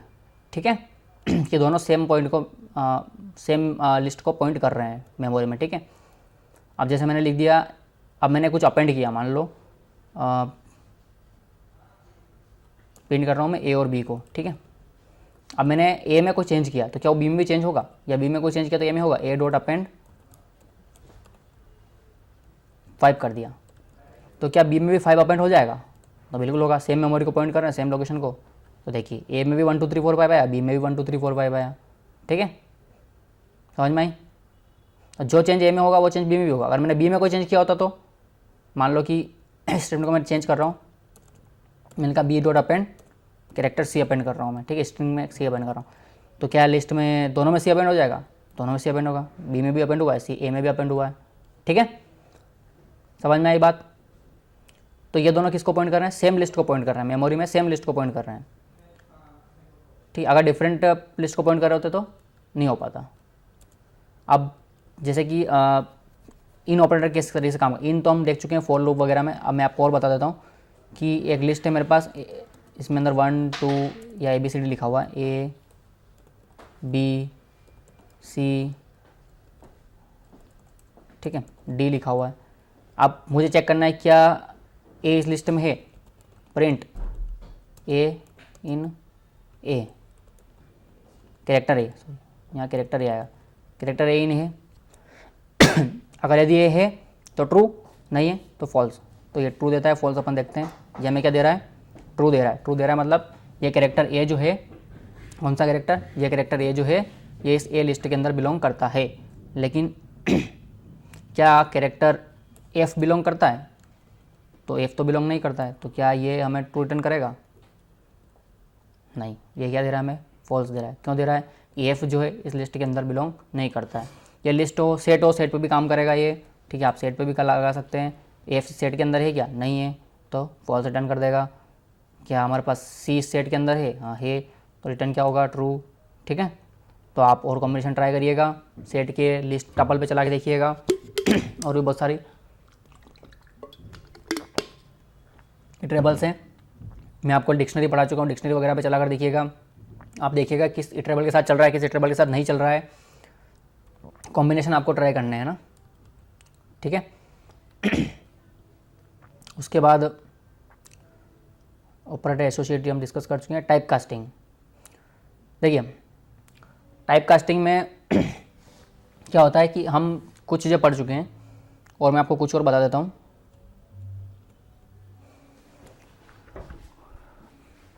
इंटीजर हमारे पास है, ठीक है, उसको स्ट्रिंग या फ्लोट या बुलियन में कन्वर्ट करना है। मेरे पास a = 2 लिखा हुआ है, ये एक इंटीजर वेरिएबल है, इंटीजर 2 इंटीजर वैल्यू है। अब मुझे इस 2 को स्ट्रिंग में कन्वर्ट करना है, तो मैं क्या लिखूंगा, str(a), ठीक है, एस स्मॉल है, ठीक है, str(a). तो ये a जो a को लेगा, ये इंटीजर वैल्यू लेगा और उस इंटीजर वैल्यू को स्ट्रिंग में कन्वर्ट करके हमें रिटर्न कर देगा। तो मैं उसको b वेरिएबल में असाइन कर लेता हूँ। तो b जो है वो क्या, स्ट्रिंग टाइप का। ये 2 को किस तरीके से कंटेंट कर रहा होगा, ये स्ट्रिंग के अंदर 2, ठीक है। लेकिन अगर मैंने फ्लोट में कन्वर्ट किया होता है a को, तो मेरे पास फ्लोट में क्या आता, 2.0। मैंने बूलियन में कन्वर्ट किया होता तो बूलियन में 2 ही पॉसिबल वैल्यूज़ है, या तो ट्रू या फॉल्स, ठीक है। तो अब ये 2 क्या है, 2 तो एक नॉन जीरो वैल्यूज़ है। नॉन जीरो वैल्यू क्या होती है, ट्रू होती है। तो मेरे पास बूलियन में इसका नाम ले लो x, तो x की वैल्यू क्या होती, ट्रू होती, ठीक है। समझ में आई बात। उसी तरीके से स्ट्रिंग को अगर यदि स्ट्रिंग मेरे पास कोई है, मेरे पास कोई एक वेरिएबल है स्ट्रिंग टाइप का, a = ABC, एक स्ट्रिंग है, ठीक है। तो क्या मैं इसको इंटीजर में कन्वर्ट कर सकता हूँ, तो नहीं। इंटीजर में कन्वर्ट करने के लिए स्ट्रिंग में कैरेक्टर होना चाहिए 0 से लेकर 9 तक के, उसके अलावा कोई कैरेक्टर नहीं होना चाहिए, ठीक है। अगर वो कैरेक्टर है तो मैं इंटीजर फ्लोट में कन्वर्ट कर सकता हूँ, अदरवाइज नहीं कर सकता, ठीक है। स्ट्रिंग टू बूलियन, बूलियन कर सकता हूँ, इसके अंदर कैरेक्टर है और ये एम्प्टी स्ट्रिंग नहीं है, तो बूलियन मैंने लिखा बूलियन ऑफ a, तो क्या रिटर्न होगा, नॉन एम्प्टी स्ट्रिंग है तो क्या रिटर्न होगा, ट्रू। अगर सिर्फ एम्प्टी स्ट्रिंग होती तो क्या होता, फॉल्स। ठीक है, ये अपन डिस्कस कर चुके हैं। अब जैसे यहाँ स्ट्रिंग ये ना लेते हुए मैं कुछ ऐसी स्ट्रिंग लेता हूँ कि उसके अंदर लिखा हुआ 1 2 3। ठीक है, ये स्ट्रिंग के अंदर है। अब मैंने इसको पास किया इंट में कन्वर्ट करना है, तो मैंने लिखा इंट ऑफ ए, तो ये मुझे क्या देगा, ये मुझे 1 2 3 इंटीजर में देगा। ठीक है, अगर इसके अंदर कोई और दूसरा कैरेक्टर होता, मान लो प्लस या माइनस या कुछ ऐसा कैरेक्टर होता है इस स्ट्रिंग के अंदर, तो वो मुझे एरर दे देता कि ये जो कैरेक्टर है इनवैलिड कैरेक्टर है बेस 10 स्ट्रिंग इंटीजर में कन्वर्ट करने के लिए। ठीक है, इंटीजर का एक वैलिड कैरेक्टर नहीं है। ठीक है, फ्लोट में भी इसी तरीके से आप कन्वर्ट कर सकते हैं, आप ट्राई करिएगा। ये फ्लोट को आप वापस इंटीजर स्ट्रिंग और बुलियन में कन्वर्ट कर सकते हैं। फ्लोट में अगर ये 0 हुआ या 0.0 हुआ तो वो फॉल्स रिटर्न करेगा, अदरवाइज बाकी सारी वैल्यूज़ क्या रिटर्न करेगी, ट्रू रिटर्न करेगी। नेगेटिव वैल्यूज़ ही क्यों ना हो इंटीजर की, वो भी ट्रू ही वैल्यूज़ ही होती है। ठीक है, तो वो भी ट्रू ही करेगी, 0 के अलावा सब ट्रू है। ठीक है, लिस्ट को टपल हो टपल, लिस्ट को टपल या सेट में कन्वर्ट कर सकते हैं, सेट को टपल या लिस्ट में कन्वर्ट कर सकते हैं। ये कन्वर्जन अपन पहले भी देख चुके हैं और एक दो में रन करके भी दिखा देता हूँ, बाकी आप ट्राई करिएगा। ठीक है, आपको प्रैक्टिस करनी है, अदरवाइज आप भूल जाएंगे।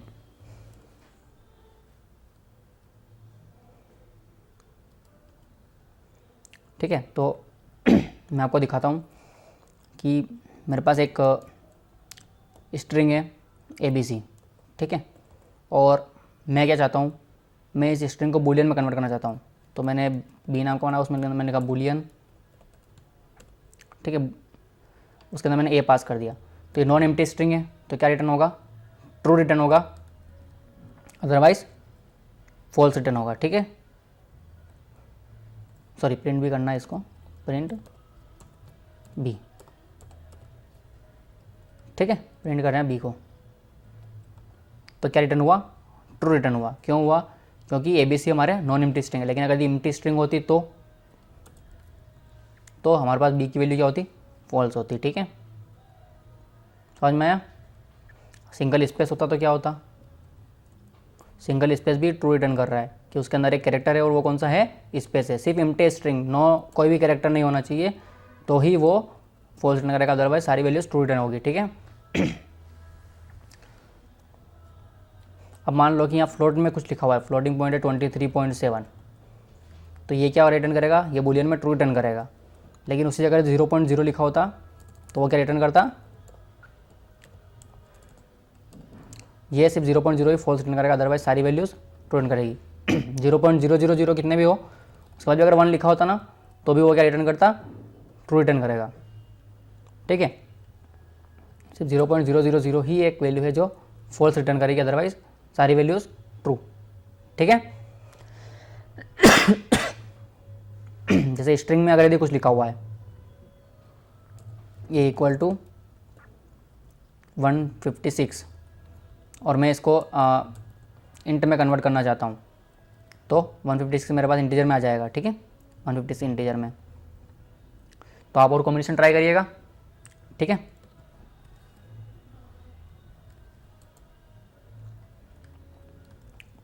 इससे अपन आगे बढ़ते हैं। कुछ फंक्शंस अपन जो है डिस्कस कर लेते हैं, बिल्ट इन फंक्शन है पाइथन में। बहुत सारे फंक्शन है ऐसे तो, लेकिन मैं कुछ डिस्कस करूँगा, बाकी अपन आगे देखेंगे और भी है। देखिए, एब्सोल्यूट फंक्शन जो है वो एब्सोल्यूट वैल्यू यानी कि ग्रेटर देन 0 या greater than equal to 0 positive value के लिए हमारे पास रिटर्न कर, जैसे लिखा -2 की एब्सोल्यूट वैल्यू क्या होगी, 2।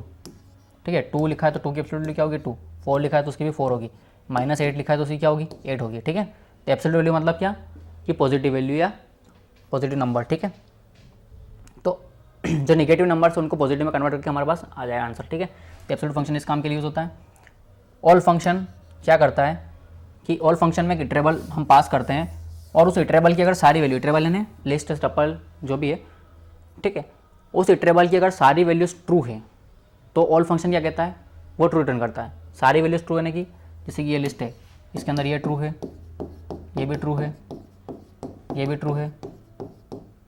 ठीक है, अगर तीनों वैल्यू ट्रू है या जितनी भी वैल्यू उसके अंदर है, अगर सारी ट्रू वैल्यू है तो ही ऑल फंक्शन क्या करेगा, ट्रू रिटर्न करेगा, अदरवाइज क्या रिटर्न करेगा, फॉल्स रिटर्न करेगा। अगर में से एक वैल्यू बीच में फॉल्स हो गई कहीं से, ये फॉल्स है, तो ऑल फंक्शन क्या रिटर्न कर देगा, फॉल्स, कि हाँ भैया सारी वैल्यूज ट्रू नहीं है।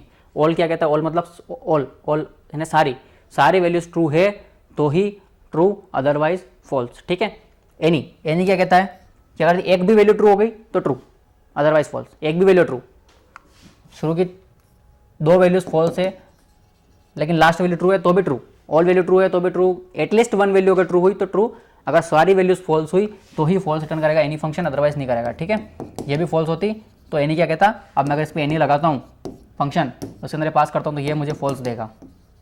ठीक है, सारी वैल्यू फॉल्स तो एनी फॉल्स देगा, अदरवाइज ट्रू देगा। ठीक है, और ऑल क्या कहता है कि सारी वैल्यूज ट्रू तो ट्रू, अदरवाइज फॉल्स। ठीक है, ये ध्यान रखिए, आप कंफ्यूज मत होइएगा, है ना। ठीक है, बीन फंक्शन क्या करता है, बीन फंक्शन एक नंबर इंटीजर लेता है, उसको बाइनरी में कन्वर्ट करके देता है। जैसे कि मेरे पास ये एक्स में 10 रखा हुआ है और 10 नहीं सॉरी कुछ ऐसा ले लो, एक्स में रखा हुआ है 20 ले लो। तो अगर मैंने लिखा बिन ऑफ एक्स, ठीक है, तो ये मुझे एक स्ट्रिंग रिटर्न करेगा। ठीक है, क्या रिटर्न करेगा, स्ट्रिंग रिटर्न करेगा, और स्ट्रिंग में क्या होगा, बाइनरी नंबर होगा। तो स्ट्रिंग में क्या होगा, 0 लिखा होगा और बी लिखा होगा। 0 बी क्या रिप्रेजेंट करता है, बाइनरी, और 20 का बाइनरी क्या होता है 16, और उसके बाद 4 20। ठीक है, जैसे ये 20 का बाइनरी, तो इस तरीके से हमारे पास एक स्ट्रिंग आएगी।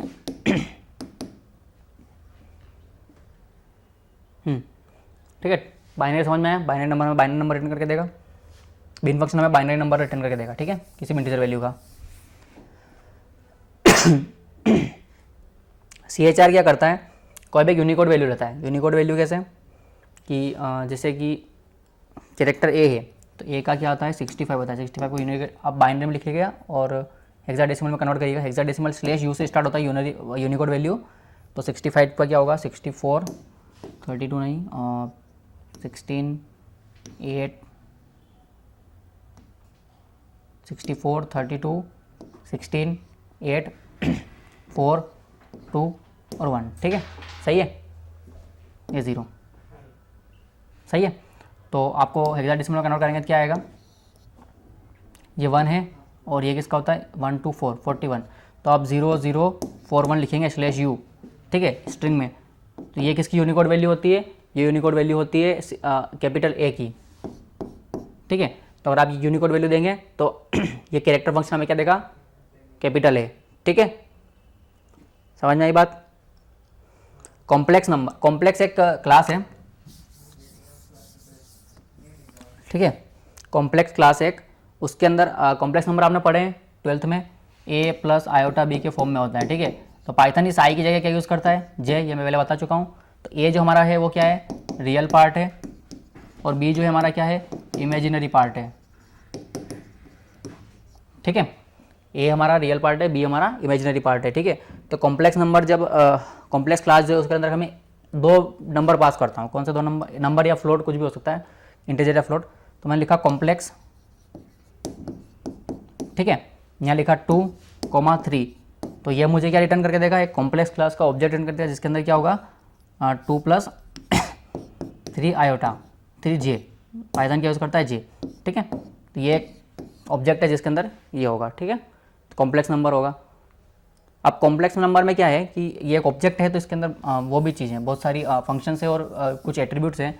तो जैसे कि कॉम्प्लेक्स नंबर क्लास का बना हुआ क्या है, कॉम्प्लेक्स क्लास का ऑब्जेक्ट बना हुआ है, यहाँ लिखा हुआ है 4, 5।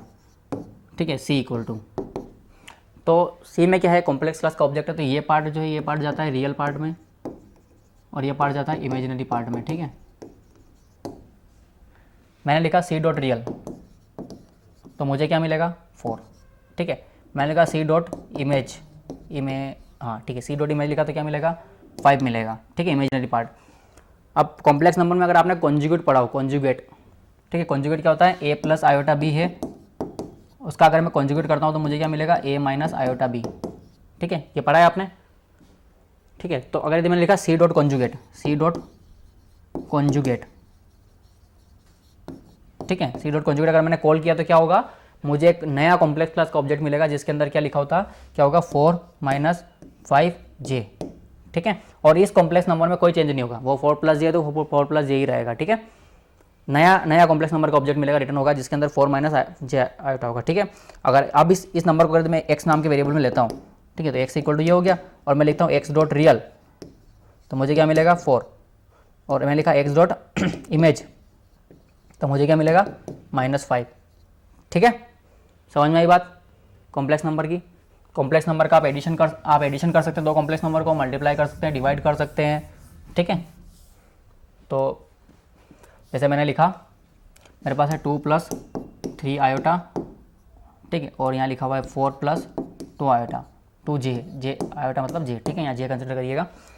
तो इन दोनों का एडिशन करूँगा क्या होगा, रियल पार्ट ऐड हो जाएगा और इमेजिनरी पार्ट ऐड हो जाएगा। ठीक है, तो 4 + 2 क्या होता है 6, और 3 + 2 क्या होता है 5, तो 6 + 5 मुझे आउटपुट में मिलेगा।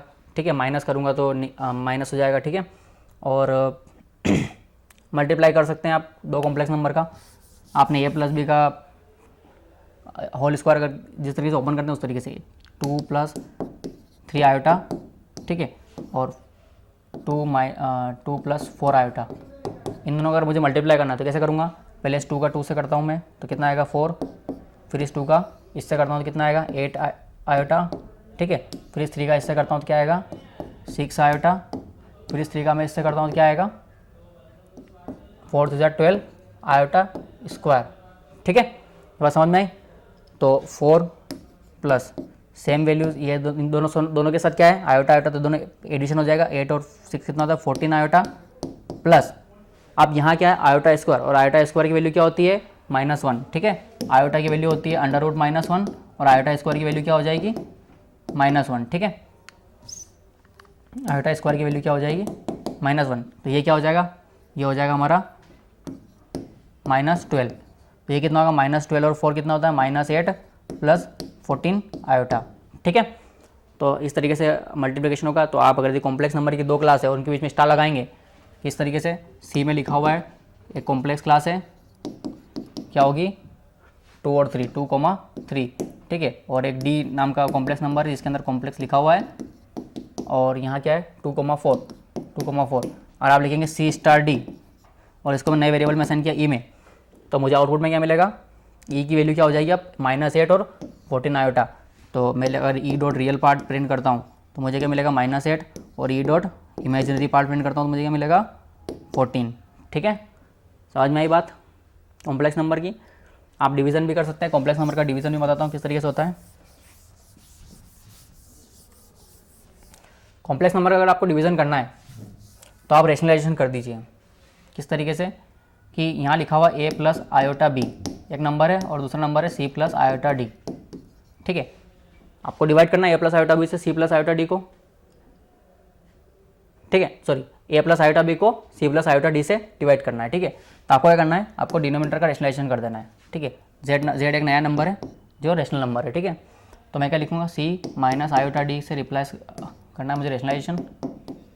ठीक है, तो ये क्या होगा ac प्लस सॉरी प्लस नहीं, ए सी ए का सी से होगा, फिर -AD आयोटा, ठीक है, प्लस BC आयोटा, और ये क्या होगा -BD आयोटा स्क्वायर, और नीचे क्या होगा a + b और a - b का होल स्क्वायर क्या होता है a² माइनस आयोटा d का होल स्क्वायर। ठीक है, तो ये क्या हो रहा है अब अपने पास। अब यहाँ देखिए, यहाँ आयोटा स्क्वायर की वैल्यू क्या होती है -1, तो ये BD किसका हो जाएगा प्लस का हो जाएगा, तो हमारे पास क्या बचा AC + BD। ठीक है, ये दोनों क्या हैं सेम वैल्यू सेम है, तो मैं अब प्लस आयोटा बाहर निकाल लेता हूँ, और यहाँ क्या बचेगा BC - AD। ठीक है, ये बात समझ में आई। ये दोनों टर्म को मैंने इसमें कन्वर्ट कर दिया है, और वो प्लस हो गया तो वो दोनों टर्म यहाँ आ गई। ठीक है, डिवाइडेड बाई क्या होगा C², और यहाँ भी आयोटा स्क्वायर होगा, तो आयोटा स्क्वायर की वैल्यू क्या होती है -1, तो ये माइनस प्लस का हो जाएगा, और D²। ठीक है, तो ये नंबर हो गया अपना कॉम्प्लेक्स नंबर। ठीक है, तो हमारा रियल पार्ट क्या हुआ, इसमें रियल पार्ट क्या हुआ, रियल पार्ट कौन सा हुआ AC + BD, AC + BD, real part क्या हुआ AC + BD divided by C² + D², और इमेजिनरी पार्ट क्या हुआ, इमेजिनरी पार्ट क्या हुआ BC - AD divided by C² + D²। ठीक है, समझ में आई बात।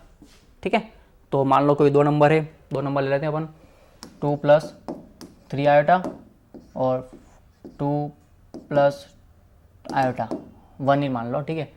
तो हमारे पास ये ए है, ये बी है, ये सी है और ये डी है। डी की वैल्यू क्या है 1, ठीक है। तो हमारा अब डिवाइड करेंगे तो हमारा रियल पार्ट क्या होगा, ए सी प्लस बी डी। ए सी कितना 4, बी डी कितना 3, तो 4 + 3 divided by c square plus d square, यानी 2 × 2 = 4 और 1 का स्क्वायर कितना होता है 1, तो कितना 5, ठीक है। तो कितना हुआ 7/5 कितना हुआ 1.4, ठीक है, सही है 5, हाँ ठीक है 1.4। इमेजिनरी पार्ट क्या होगा, b c minus a d, तो बी सी कितना हुआ 6 माइनस ए डी कितना हुआ 2 × 1 = 2, तो 6 - 2 डिवाइडेड बाई 5, 6 - 2 कितना होता है 4/5 कितना हुआ 0.8, ठीक है। कॉम्प्लेक्स नंबर समझ में आए। कॉम्प्लेक्स नंबर किस तरीके से आप एडिशन, मल्टीप्लिकेशन, डिवीजन और कॉन्जुगेट परफॉर्म कर सकते हैं। पाइथन में सारी चीज़ें अवेलेबल है, आपको लिखना है सिर्फ C/D, डिवाइड ऑपरेटर अपने पास अवेलेबल है, ठीक है। पूरी स्टोरी समझ में आई है।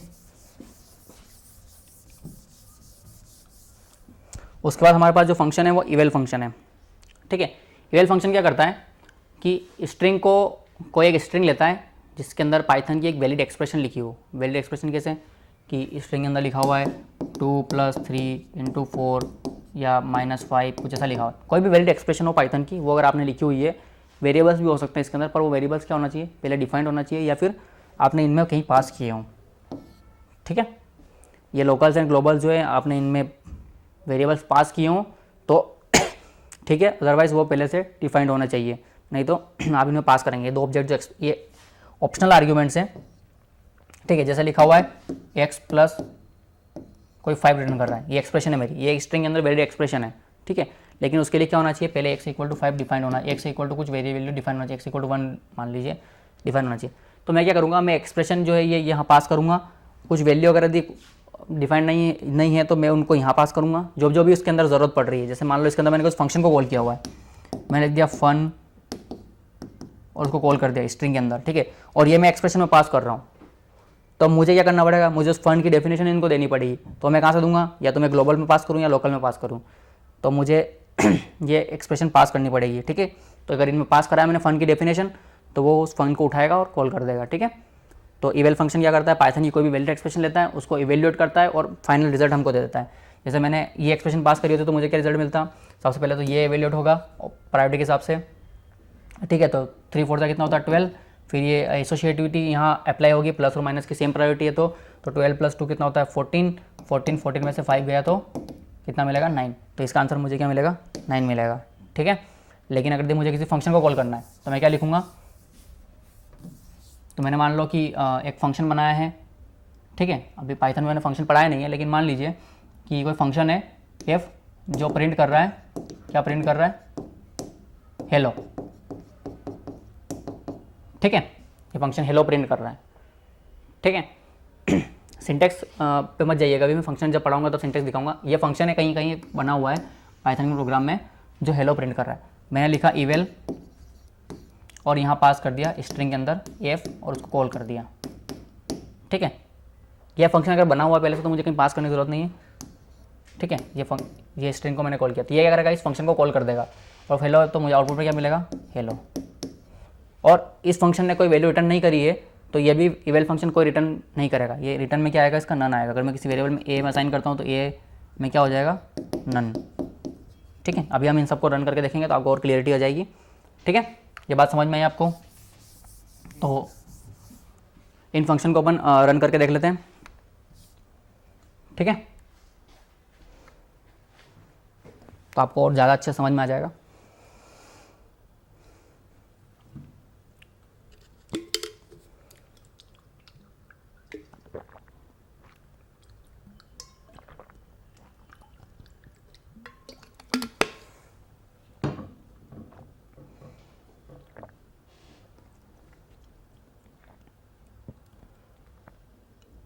ठीक है, सबसे पहले अपन देखते हैं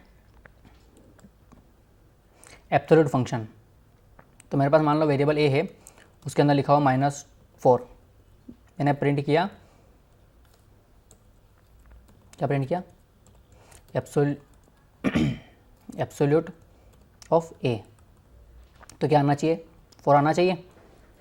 ये देखिए 4 आ गया, ठीक है, समझ में आई बात।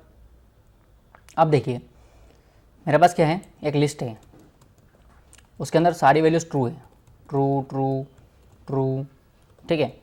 तो अगर मैं ऑल फंक्शन लिखता हूँ, प्रिंट, मैं प्रिंट में लिखता हूँ प्रिंट ऑल,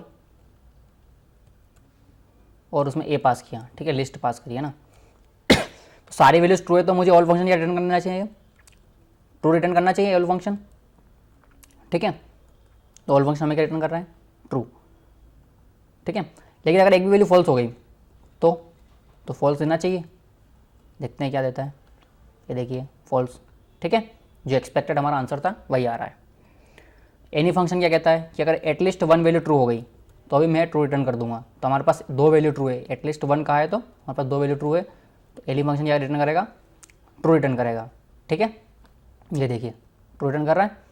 अब मैंने यहाँ अगर सारी वैल्यूज़ फॉल्स कर दी तो एनी फंक्शन क्या कर देगा, फॉल्स रिटर्न कर देगा, ठीक है।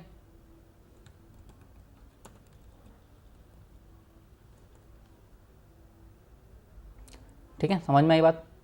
अब जैसे कि ये तो ट्रू फॉल्स मैंने डायरेक्टली लिखा है, मान लीजिए कोई एक लिस्ट है, ठीक है, उसके अंदर 5 की टेबल लिखी हुई है, 5 कुछ नंबर्स है, 5 10 15 20, तो मुझे चेक करना है कि क्या सारे नंबर 5 से डिविजिबल है। कोई भी नंबर हो सकता है रैंडम, मैंने अभी 5 के सारे मल्टीपल लिखे हैं, कोई भी नंबर रैंडम हो सकते हैं।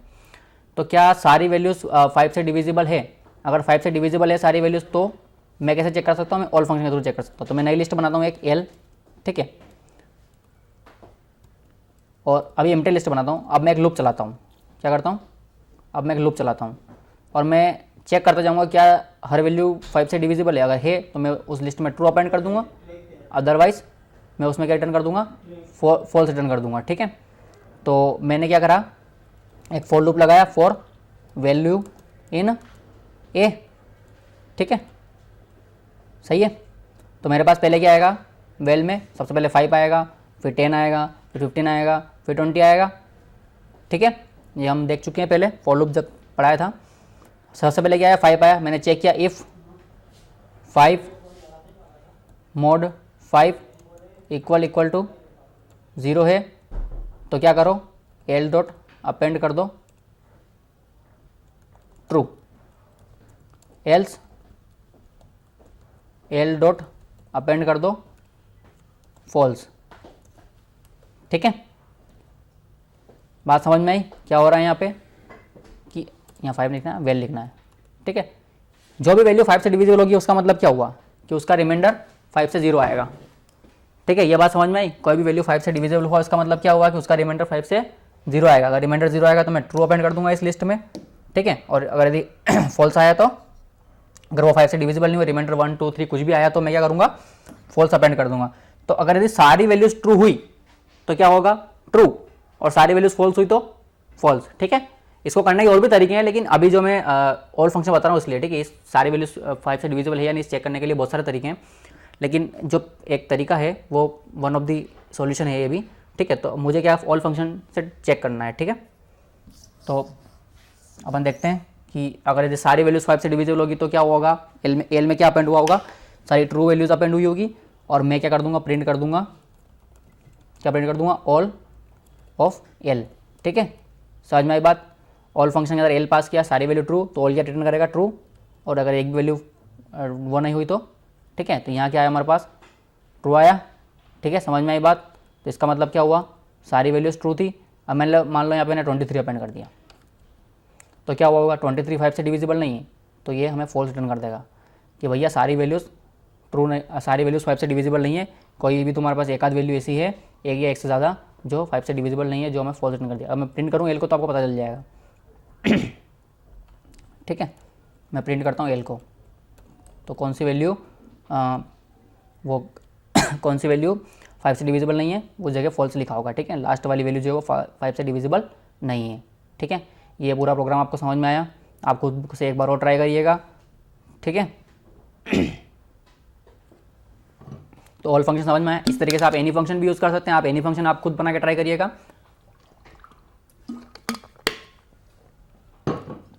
कि वो किस तरीके से काम कर रहा है, ठीक है। उसके बाद आप बाइनरी और कैरेक्टर फंक्शन भी ट्राई करिएगा। मैं आपको कॉम्प्लेक्स नंबर एक बार और बता देता हूँ। एक मैंने ऑब्जेक्ट बनाया, ठीक है, कॉम्प्लेक्स क्लास का, जिसके अंदर मुझे 2 आर्ग्यूमेंट चाहिए, ए और बी, ठीक है। तो यहाँ कोई भी 2 नंबर हो सकते हैं, 2,3। ये फ्लोट टाइप के होंगे, ठीक है, इंटीजर नहीं, फ्लोट टाइप के होंगे, ठीक है। ये फ्लोट में टाइप कास्ट हो जाएंगे। यहाँ ऑटोमेटिक टाइप कास्टिंग है, ठीक है। तो 2,3 हुआ तो इसका मतलब क्या हुआ, 2 + 3 आयोटा। यहाँ जे यूज़ होता है, तो मैं इसको प्रिंट करता हूँ ऑब्जेक्ट को, तो आपको पता चल जाएगा कि इस तरीके से दिख रहा है नंबर, ठीक है। ये देखिए 2 + 3j, 2 हमारा रियल पार्ट में गया है और 3 हमारा इमेजिनरी पार्ट में गया है, ठीक है। अब जैसे 2 ऑब्जेक्ट होते हैं, obj1 और obj2, मान लो 2 ऑब्जेक्ट है, obj1 और obj2, ठीक है। हमारे पास 2 ऑब्जेक्ट हैं, ठीक है। दोनों कॉम्प्लेक्स टाइप के हैं। एक में 2 + 3 आयोटा, एक में 3 + 3,1 पास कर दिया, ठीक है। समझ में आई बात, 3,1 पास किया है तो क्या होगा, obj1 + obj2 करता हूँ मैं, तो क्या आउटपुट में आना चाहिए, दोनों का सम आना चाहिए, दोनों रियल पार्ट ऐड हो जाएंगे, दोनों इमेजिनरी पार्ट हो जाएंगे, तो कितना आना चाहिए, 5 + 4j आना चाहिए। आ रहा है हमारे पास 5 + 4j, ठीक है, सही है। अगर मैं मल्टीप्लाई करूँ तो क्या आना चाहिए, क्या मल्टीप्लाई होगा, देखिए 3 + 11j आ रहा है, तो मल्टीप्लाई अपन करके देखते हैं 3 + 11j सही है या नहीं, ठीक है। क्या लिखा हुआ है, 2 + 3j, और ये क्या है अपना 3 + j, ठीक है। तो मल्टीप्लाई करेंगे तो क्या होगा, 2 का 3 से 6, फिर 2 का j से तो क्या होगा 2j, फिर 3 का इससे तो 9j, और 3 का इससे करेंगे तो क्या आएगा 3 × 1 = 3 और j², ठीक है। तो ये j² क्या होगा, -1 होता है, तो ये -3 हो जाएगा पूरी एक्सप्रेशन, ठीक है। 6 - 3 क्या होता है 3, और ये 2 + 9 कितना 11j, तो सही है रिजल्ट 3 + 11j, ठीक है। समझ में आई बात। अपन इसी नंबर को डिवाइड करके भी देख लेते हैं, तो फिर आंसर भी चेक कर लेंगे। डिवाइड करेंगे तो क्या आंसर आना चाहिए हमारा, 2 + 3j / 3 + j, तो इसका हम रेशनल लेंगे 3 - j, और 3 - j से हम करेंगे, तो करो रेशनलाइजेशन क्या आता है, 2 × 3 = 6 - 2j + 9j, ठीक है।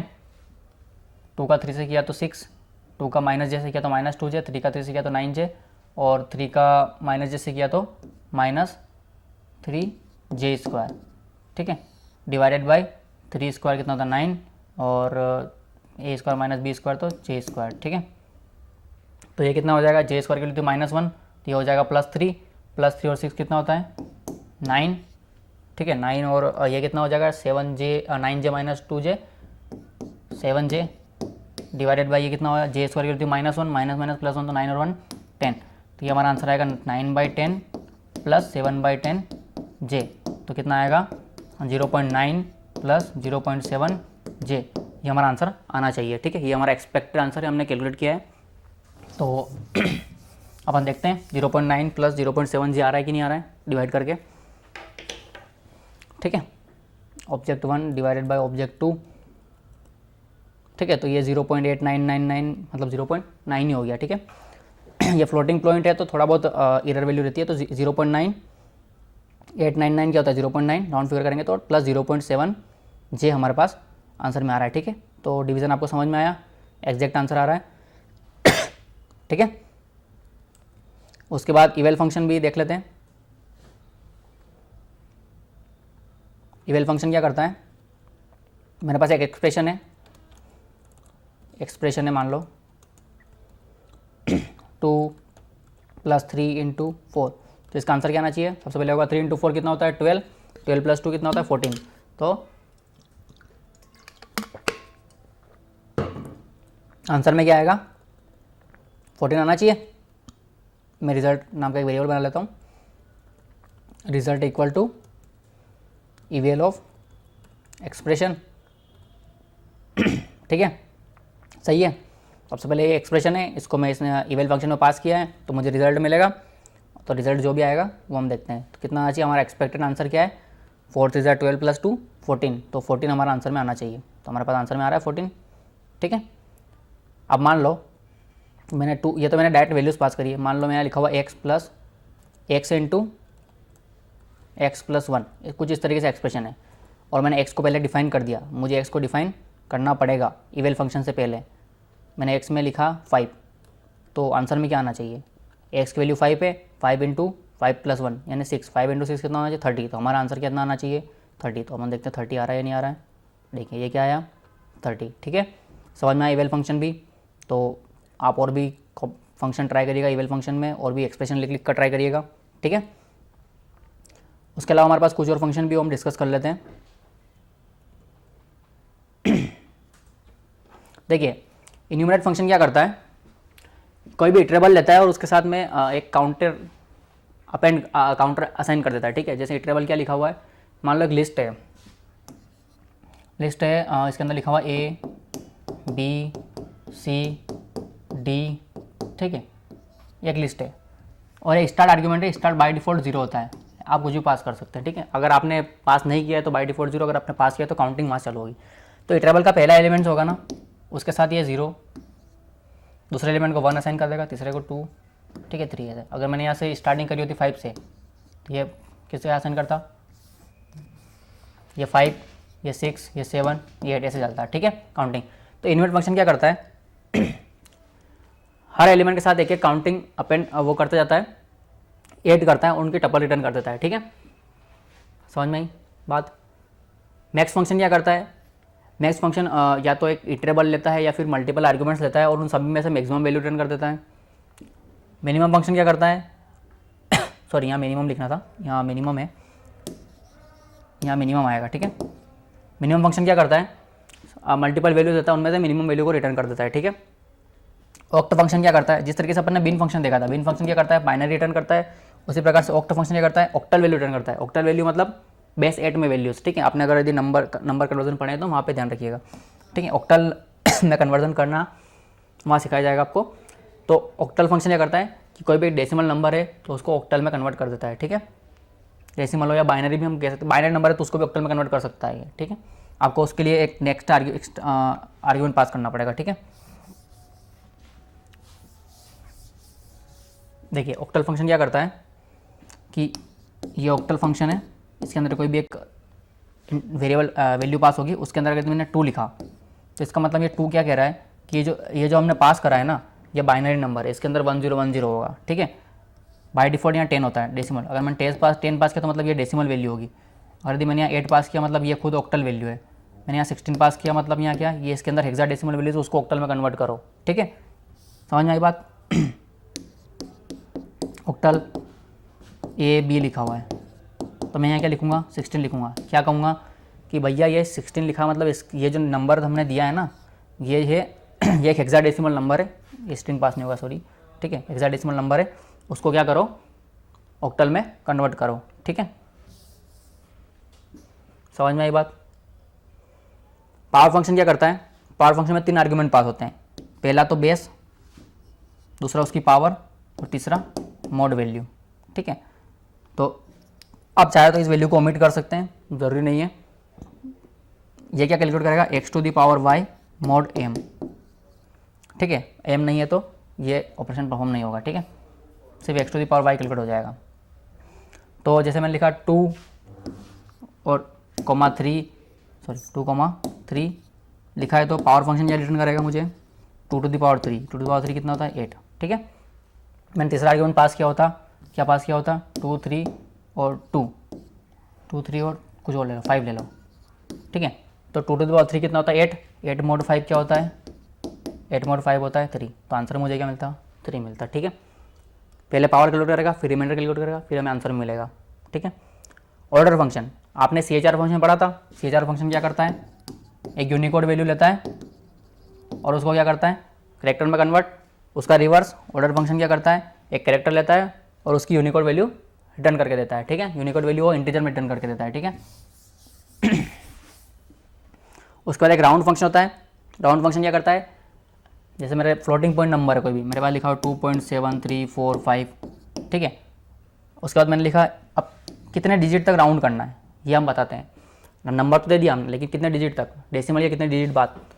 यहाँ मैंने कहा 2 डिजिट के बाद तक राउंड करो, तो 73, और यहाँ क्या है 4, थर्ड डिजिट कौन सा है, 2 डिजिट तक मुझे राउंड ऑफ करना है, कॉमा 2 डिजिट तक राउंड ऑफ करना है, तो क्या लिखा हुआ है पहली और दूसरी, तो 3 के बाद नेक्स्ट एलिमेंट कौन सा है 4, 5 से लेस है, तो 2.73 हमारा आंसर रहेगा, ठीक है। लेकिन यहाँ ऐसा लिखा होता 2.7354, तो 5 क्या है 3 से, सॉरी 5 क्या है हाफ वैल्यू है 10 की, तो ये क्या करता है 2.74 रिटर्न कर देगा, ठीक है। समझ में आई बात। जितने वैल्यू तक आप काम वो करना चाहिए, अगर मैंने 3 पास किया होता तो 2.735 रिटर्न हो जाता, ठीक है। और अगर मैं ये पास ही ना करूँ नंबर ऑफ डिजिट्स, तो क्या होगा, नंबर ऑफ डिजिट पास नहीं करूँ तो बाय डिफ़ॉल्ट क्या होगा, ये पॉइंट पूरा हटा देगा और round off to nearest integer 2.73 किसके पास आता है 3 के पास आता है, 3 रिटर्न कर देगा, ठीक है, सीधे 3 रिटर्न होगा। मैंने 2.1 लिखा होता तो 2.167 ऐसा कुछ लिखा होता तो मेरे पास क्या आता 2 सीधे सीधे आता, ठीक है। बात समझना है। 2.5 से अगर कोई छोटी वैल्यू है तो सीधे से 2 आएगा, 2.5 से कोई बड़ी वैल्यू है तो सीधे आंसर आएगा 3 आएगा, ठीक है। Round off to nearest integer, ठीक है। ये फंक्शन समझ में आए तो अपन चला के देख लेते हैं एक बार।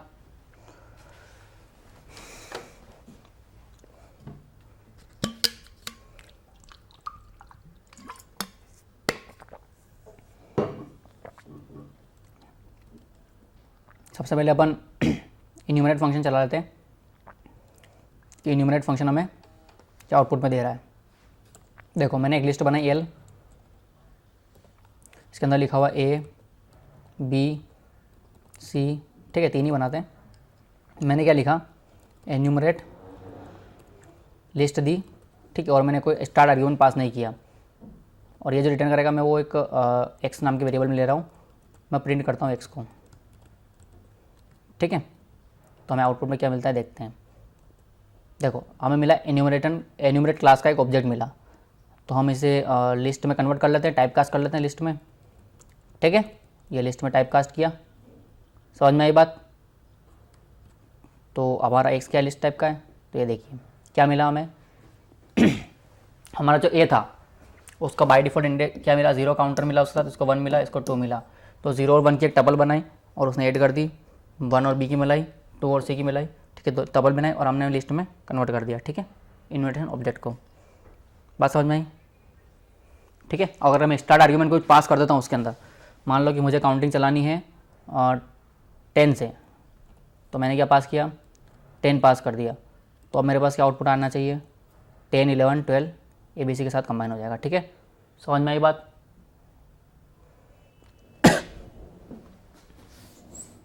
ठीक है, इन्यूमरेट पूरा समझ में आया आपको। उसके बाद जो नेक्स्ट फंक्शन है हमारे पास वो है मैक्स और मिनिमम,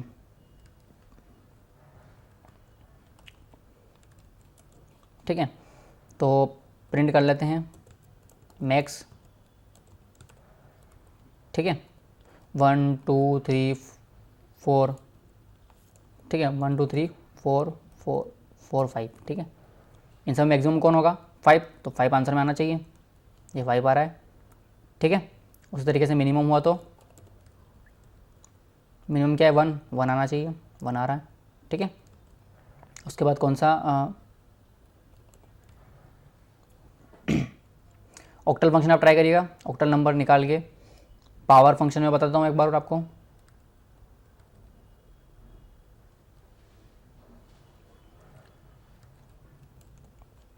मेरे पास x है 2, y है 3, और अभी इतना ही रखते हैं।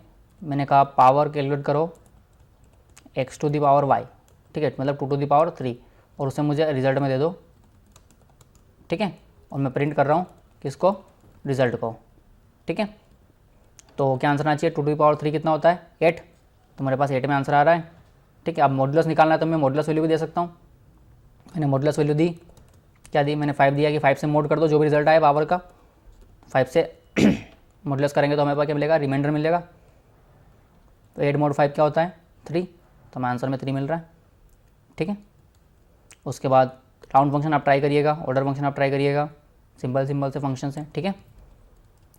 उसके बाद तो हमारे पास कुछ फंक्शन और बचे हैं, वो हम देख लेते हैं। सम फंक्शन क्या करता है, सम फंक्शन कोई भी एक इटरेबल लेता है, ठीक है, और उन सभी का एडिशन कर देता है। जैसे लिस्ट है तो लिस्ट में जितने भी एलिमेंट होंगे सबको ऐड करके एक फाइनल वैल्यू रिटर्न कर देगा। स्टार्ट क्या कहता है कि स्टार्टिंग में मुझे सम को किसके अंदर ऐड करना है, अगर कुछ पास नहीं किया तो 0, ठीक है, और पास किया होता तो उसके साथ ऐड। जैसे कि मैं बताता हूँ, एग्जांपल देता हूँ, एग्जांपल जल्दी समझ में आएगा। मैंने लिखा सम करो 1 2 3 का, और बाय डिफ़ॉल्ट वैल्यू कुछ भी नहीं है, तो ऐसा लिखा तो क्या होगा, सबका सम हो जाएगा। 3 2 कितना होता है 5, सबसे बाय डिफ़ॉल्ट वैल्यू क्या होगी 0 प्लस 3 2 प्लस 3 प्लस 2 प्लस 1 कितना होता है 5 6, ठीक है, तो 6 रिटर्न हो जाएगा। लेकिन मैंने अगर डिफ़ॉल्ट वैल्यू पास कर दी, कुछ क्या पास कर दी, मैंने कहा कि डिफ़ॉल्ट वैल्यू 5 है, तो पहले 5 के अंदर सबको ऐड करेगा, 5 प्लस 1 2 3 करेगा, कितना आएगा आंसर में हमारे पास क्या मिलेगा 11 आंसर मिलेगा, ठीक है, समझ में आई बात। तो ये एडिशन करना किसके अंदर चालू करेगा, अगर हमने कुछ पास किया तो उसके अंदर एडिशन करना चालू करेगा, अदरवाइज कुछ पास नहीं किया तो वो बाय डिफ़ॉल्ट किसको मान लेगा 0 मान लेगा, ठीक है, समझ में आई बात। जिप फंक्शन क्या करता है, जिप फंक्शन नंबर ऑफ इटरेटर्स लेता है। इटरेटर्स हम बाद में पढ़ेंगे, लेकिन ऐसा मान लो कि कुछ इटरेबल्स लेता है, 3-4 इटरेबल्स लेता है कि इटरेबल्स या इटरेबल्स का रेफरेंस लेता है। इटरेटर को आप ऐसा मान लो किसी इटरेबल का रेफरेंस, ठीक है, तो 3-4 मान लो 2 लिस्ट दी मैंने, ठीक है, यहाँ लिखा हुआ A, यहाँ लिखा हुआ B, यहाँ लिखा हुआ C, ठीक है, यहाँ लिखा हुआ 1 2 3। तो जिप फंक्शन क्या करता है कि इसका पहला एलिमेंट और इसका पहला एलिमेंट, इसका दूसरा और इसका दूसरा, इसका तीसरा और इसका तीसरा, ऐसे सबका क्या करता है टपल बना देता है और हमें रिटर्न कर देता है A, 1 B, 2 C, 3, ठीक है। कोई लिस्ट की साइज़ बड़ी हुई तो वो एलिमेंट नेगलेक्ट हो जाएंगे, ठीक है, जितने एलिमेंट होंगे उतने ही, जो मिनिमम साइज़ रहेगी उसी एलिमेंट, ठीक है। 3 लिस्ट हुई तो 3-3 एलिमेंट की टपल बनेगी, 4 लिस्ट हुई तो 4-4 एलिमेंट की टपल बनेगी, ठीक है। इस तरीके से जिप फंक्शन में टपल बना के रिटर्न कर देता है, ठीक है। टाइप फंक्शन क्या करता है, किसी भी ऑब्जेक्ट का टाइप चेक करने के लिए। जैसे मेरे पास लिस्ट है तो मुझे कैसे पता लगेगा वो वेरिएबल लिस्ट टाइप का है या किस टाइप है। जैसे ए में लिखा हुआ है, ए में इस तरीके से मैं लिस्ट में 1 2 3 लिख दिया, तो मैं कैसे पता करूँगा कि ए किस टाइप का वेरिएबल है, तो उसके लिए टाइप मैंने लिखा टाइप ए, तो ये मुझे क्या करेगा, ये मुझे देगा कि लिस्ट टाइप की क्लास का ये ऑब्जेक्ट है ये, ठीक है। वो सेट होता तो कहता मुझे कि सेट टाइप की क्लास का ऑब्जेक्ट है, ठीक है, समझ में आई बात। तो इन तीनों को अपन रन करके देख लेते हैं।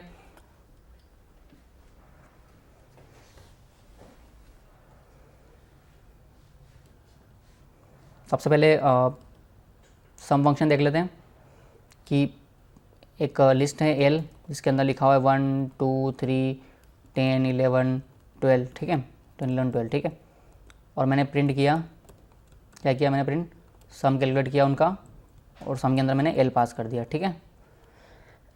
तो लिस्ट का सम करना है तो सम क्या आना चाहिए, 6 और 3 के अंदर 9, 39 हमारा आंसर आना चाहिए, ठीक है, समझना ये बात, कितना आंसर आना चाहिए 39, तो आ रहा है हमारा 39 आंसर, ठीक है। और अगर मैंने स्टार्ट कुछ पास कर दिया, मैंने स्टार्टिंग मान लो 1 से कर दी, ये 1 तो पहले से है, उसके बाद तुम उसमें ऐड करना चालू करो तो कितना आंसर आना चाहिए 40 आंसर आना चाहिए, ठीक है, 40 आंसर आ रहा है। या कुछ 6 पास किया होता तो कितना आना चाहिए 50 आना चाहिए, 45 आना चाहिए, 6 पास किया तो, ठीक है, 45 आ रहा है, ठीक है। सम फंक्शन समझ में आया।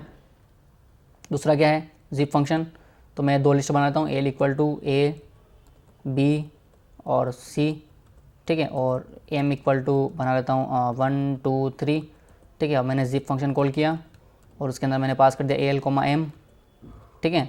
अब ये कुछ लिस्ट रिटर्न करेगा या जिप फंक्शन का ऑब्जेक्ट रिटर्न करेगा, तो मैं उसमें रिजल्ट में असाइन कर लेता हूँ, मैं प्रिंट करता हूँ रिजल्ट को, ठीक है। तो ये क्या रिटर्न करेगा, एक जिप ऑब्जेक्ट रिटर्न करेगा, ठीक है, जिप क्लास का ऑब्जेक्ट है, ठीक है। तो इसको हम लिस्ट में कन्वर्ट कर लेते हैं, ठीक है। तो लिस्ट में कन्वर्ट करने लिए कर सकता हूँ मैं, फिर लिस्ट में पास कर देता हूँ इन सबको लिस्ट कंस्ट्रक्टर में, तो सबके सब लिस्ट में कन्वर्ट हो जाएंगे, ठीक है। ये देखिए ए के साथ कौन कंबाइन हुआ 1, बी के साथ कौन हुआ 2, सी के साथ कौन हुआ 3। मान लो किसी लिस्ट में ज़्यादा एलिमेंट होते तो क्या होता, यहाँ डी भी लिखा हुआ है तो क्या होगा, तो देखिए सिर्फ 3 ही एलिमेंट कंबाइन हुए हैं, लिस्ट जैसे ख़त्म हुई कोई एक लिस्ट उसके बाद आगे कंबाइन नहीं हुए, 3 लिस्ट होती तो क्या होता है एल एम के भी अगर मान लो एक लिस्ट होती तो इसके अंदर मान लो कैपिटल ए, कैपिटल बी, सिर्फ 2 ही एलिमेंट मान लो तो सिर्फ स्टार्टिंग के 2 एलिमेंट ही कंबाइन होंगे और बाकी कोई कंबाइन नहीं होगा, ठीक है। ए एल एम और यहाँ के भी पास करना पड़ेगा, ठीक है। तो ए क्या हमारा आंसर क्या आना चाहिए, A1 A और B2 B, इसके अलावा कोई और नहीं होना चाहिए लिस्ट में, ठीक है, हमारा फाइनल रिजल्ट में। तो अपन देखते हैं, देखिए A1 A B2 B, इसके अलावा कोई और एलिमेंट नहीं है। अगर लिस्ट की साइज़ कम है तो जो मिनिमम लिस्ट की साइज़ होगी उतनी ही लेंथ की जिप फंक्शन रिटर्न करेगा, बाकी सारे एलिमेंट्स को वो इग्नोर कर देगा, ठीक है। जिप फंक्शन समझ में आया। उसके बाद टाइप फंक्शन क्या कहता है कि मान लो एक लिस्ट बनाए एल इक्वल टू 1 2, तो इसका टाइप क्या होना चाहिए, टाइप ऑफ एल, इसको मैं प्रिंट करता हूँ, ठीक है। तो टाइप ऑफ प्रिंट क्या है, टाइप ऑफ एल क्या है, लिस्ट है, तो हमें क्या मिल रहा है, लिस्ट क्लास का एक ऑब्जेक्ट है, क्लास लिस्ट, ठीक है। ये अगर यदि एक सिर्फ इंटीजर वैल्यू होती तो क्या होता, क्लास इंट है, ठीक है। एक सेट होता तो 1 2 3, तो क्लास सेट मिलनी चाहिए, क्लास सेट। और एम्प्टी पैरेंथेसिस जो होते हैं वो सेट ना, ये जो सिंबल है ये सेट का नहीं है, लेकिन इसका ये इसको बाय डिफॉल्ट डिक्शनरी ट्रीट करेगा, ठीक है। एम्प्टी को क्लास क्या है, डिक्ट है, ठीक है। बाय डिफॉल्ट अगर आपने एम्प्टी कुछ बनाया है तो इस तरीके सेट नहीं बनेगा। एम्प्टी सेट अगर आपको बनाना है तो आपको ऐसा लिखना पड़ेगा एम इक्वल टू सेट, ठीक है। एम्प्टी सेट बनाने का तरीका ये है, ठीक है। आप इस तरह से पैरेंथेसिस लगा के कर्ली ब्रेसेस लगा के एम्प्टी सेट नहीं बना सकते। अगर आप ऐसा बनाएंगे तो आपको एम्प्टी डिक्शनरी बन जाएगी, ठीक है। समझ में आई बात। तो आप और भी ट्राई करिएगा, मैंने बहुत सारे डेटा टाइप पढ़ाए हैं, तो टपल वगैरह आप ट्राई करिएगा, डिक्शनरी ट्राई करिएगा, ठीक है। तो आज का लेक्चर अपन यहीं क्लोज करते हैं। बाकी अगर आपको प्रैक्टिस क्वेश्चन ऑपरेटर्स के ऊपर और मिल जाएंगे, आप फंक्शंस ट्राई करिएगा, और आपको कोई भी क्यूरी है तो गेटेड जेल पे कॉन्टैक्ट करिए। Thank you.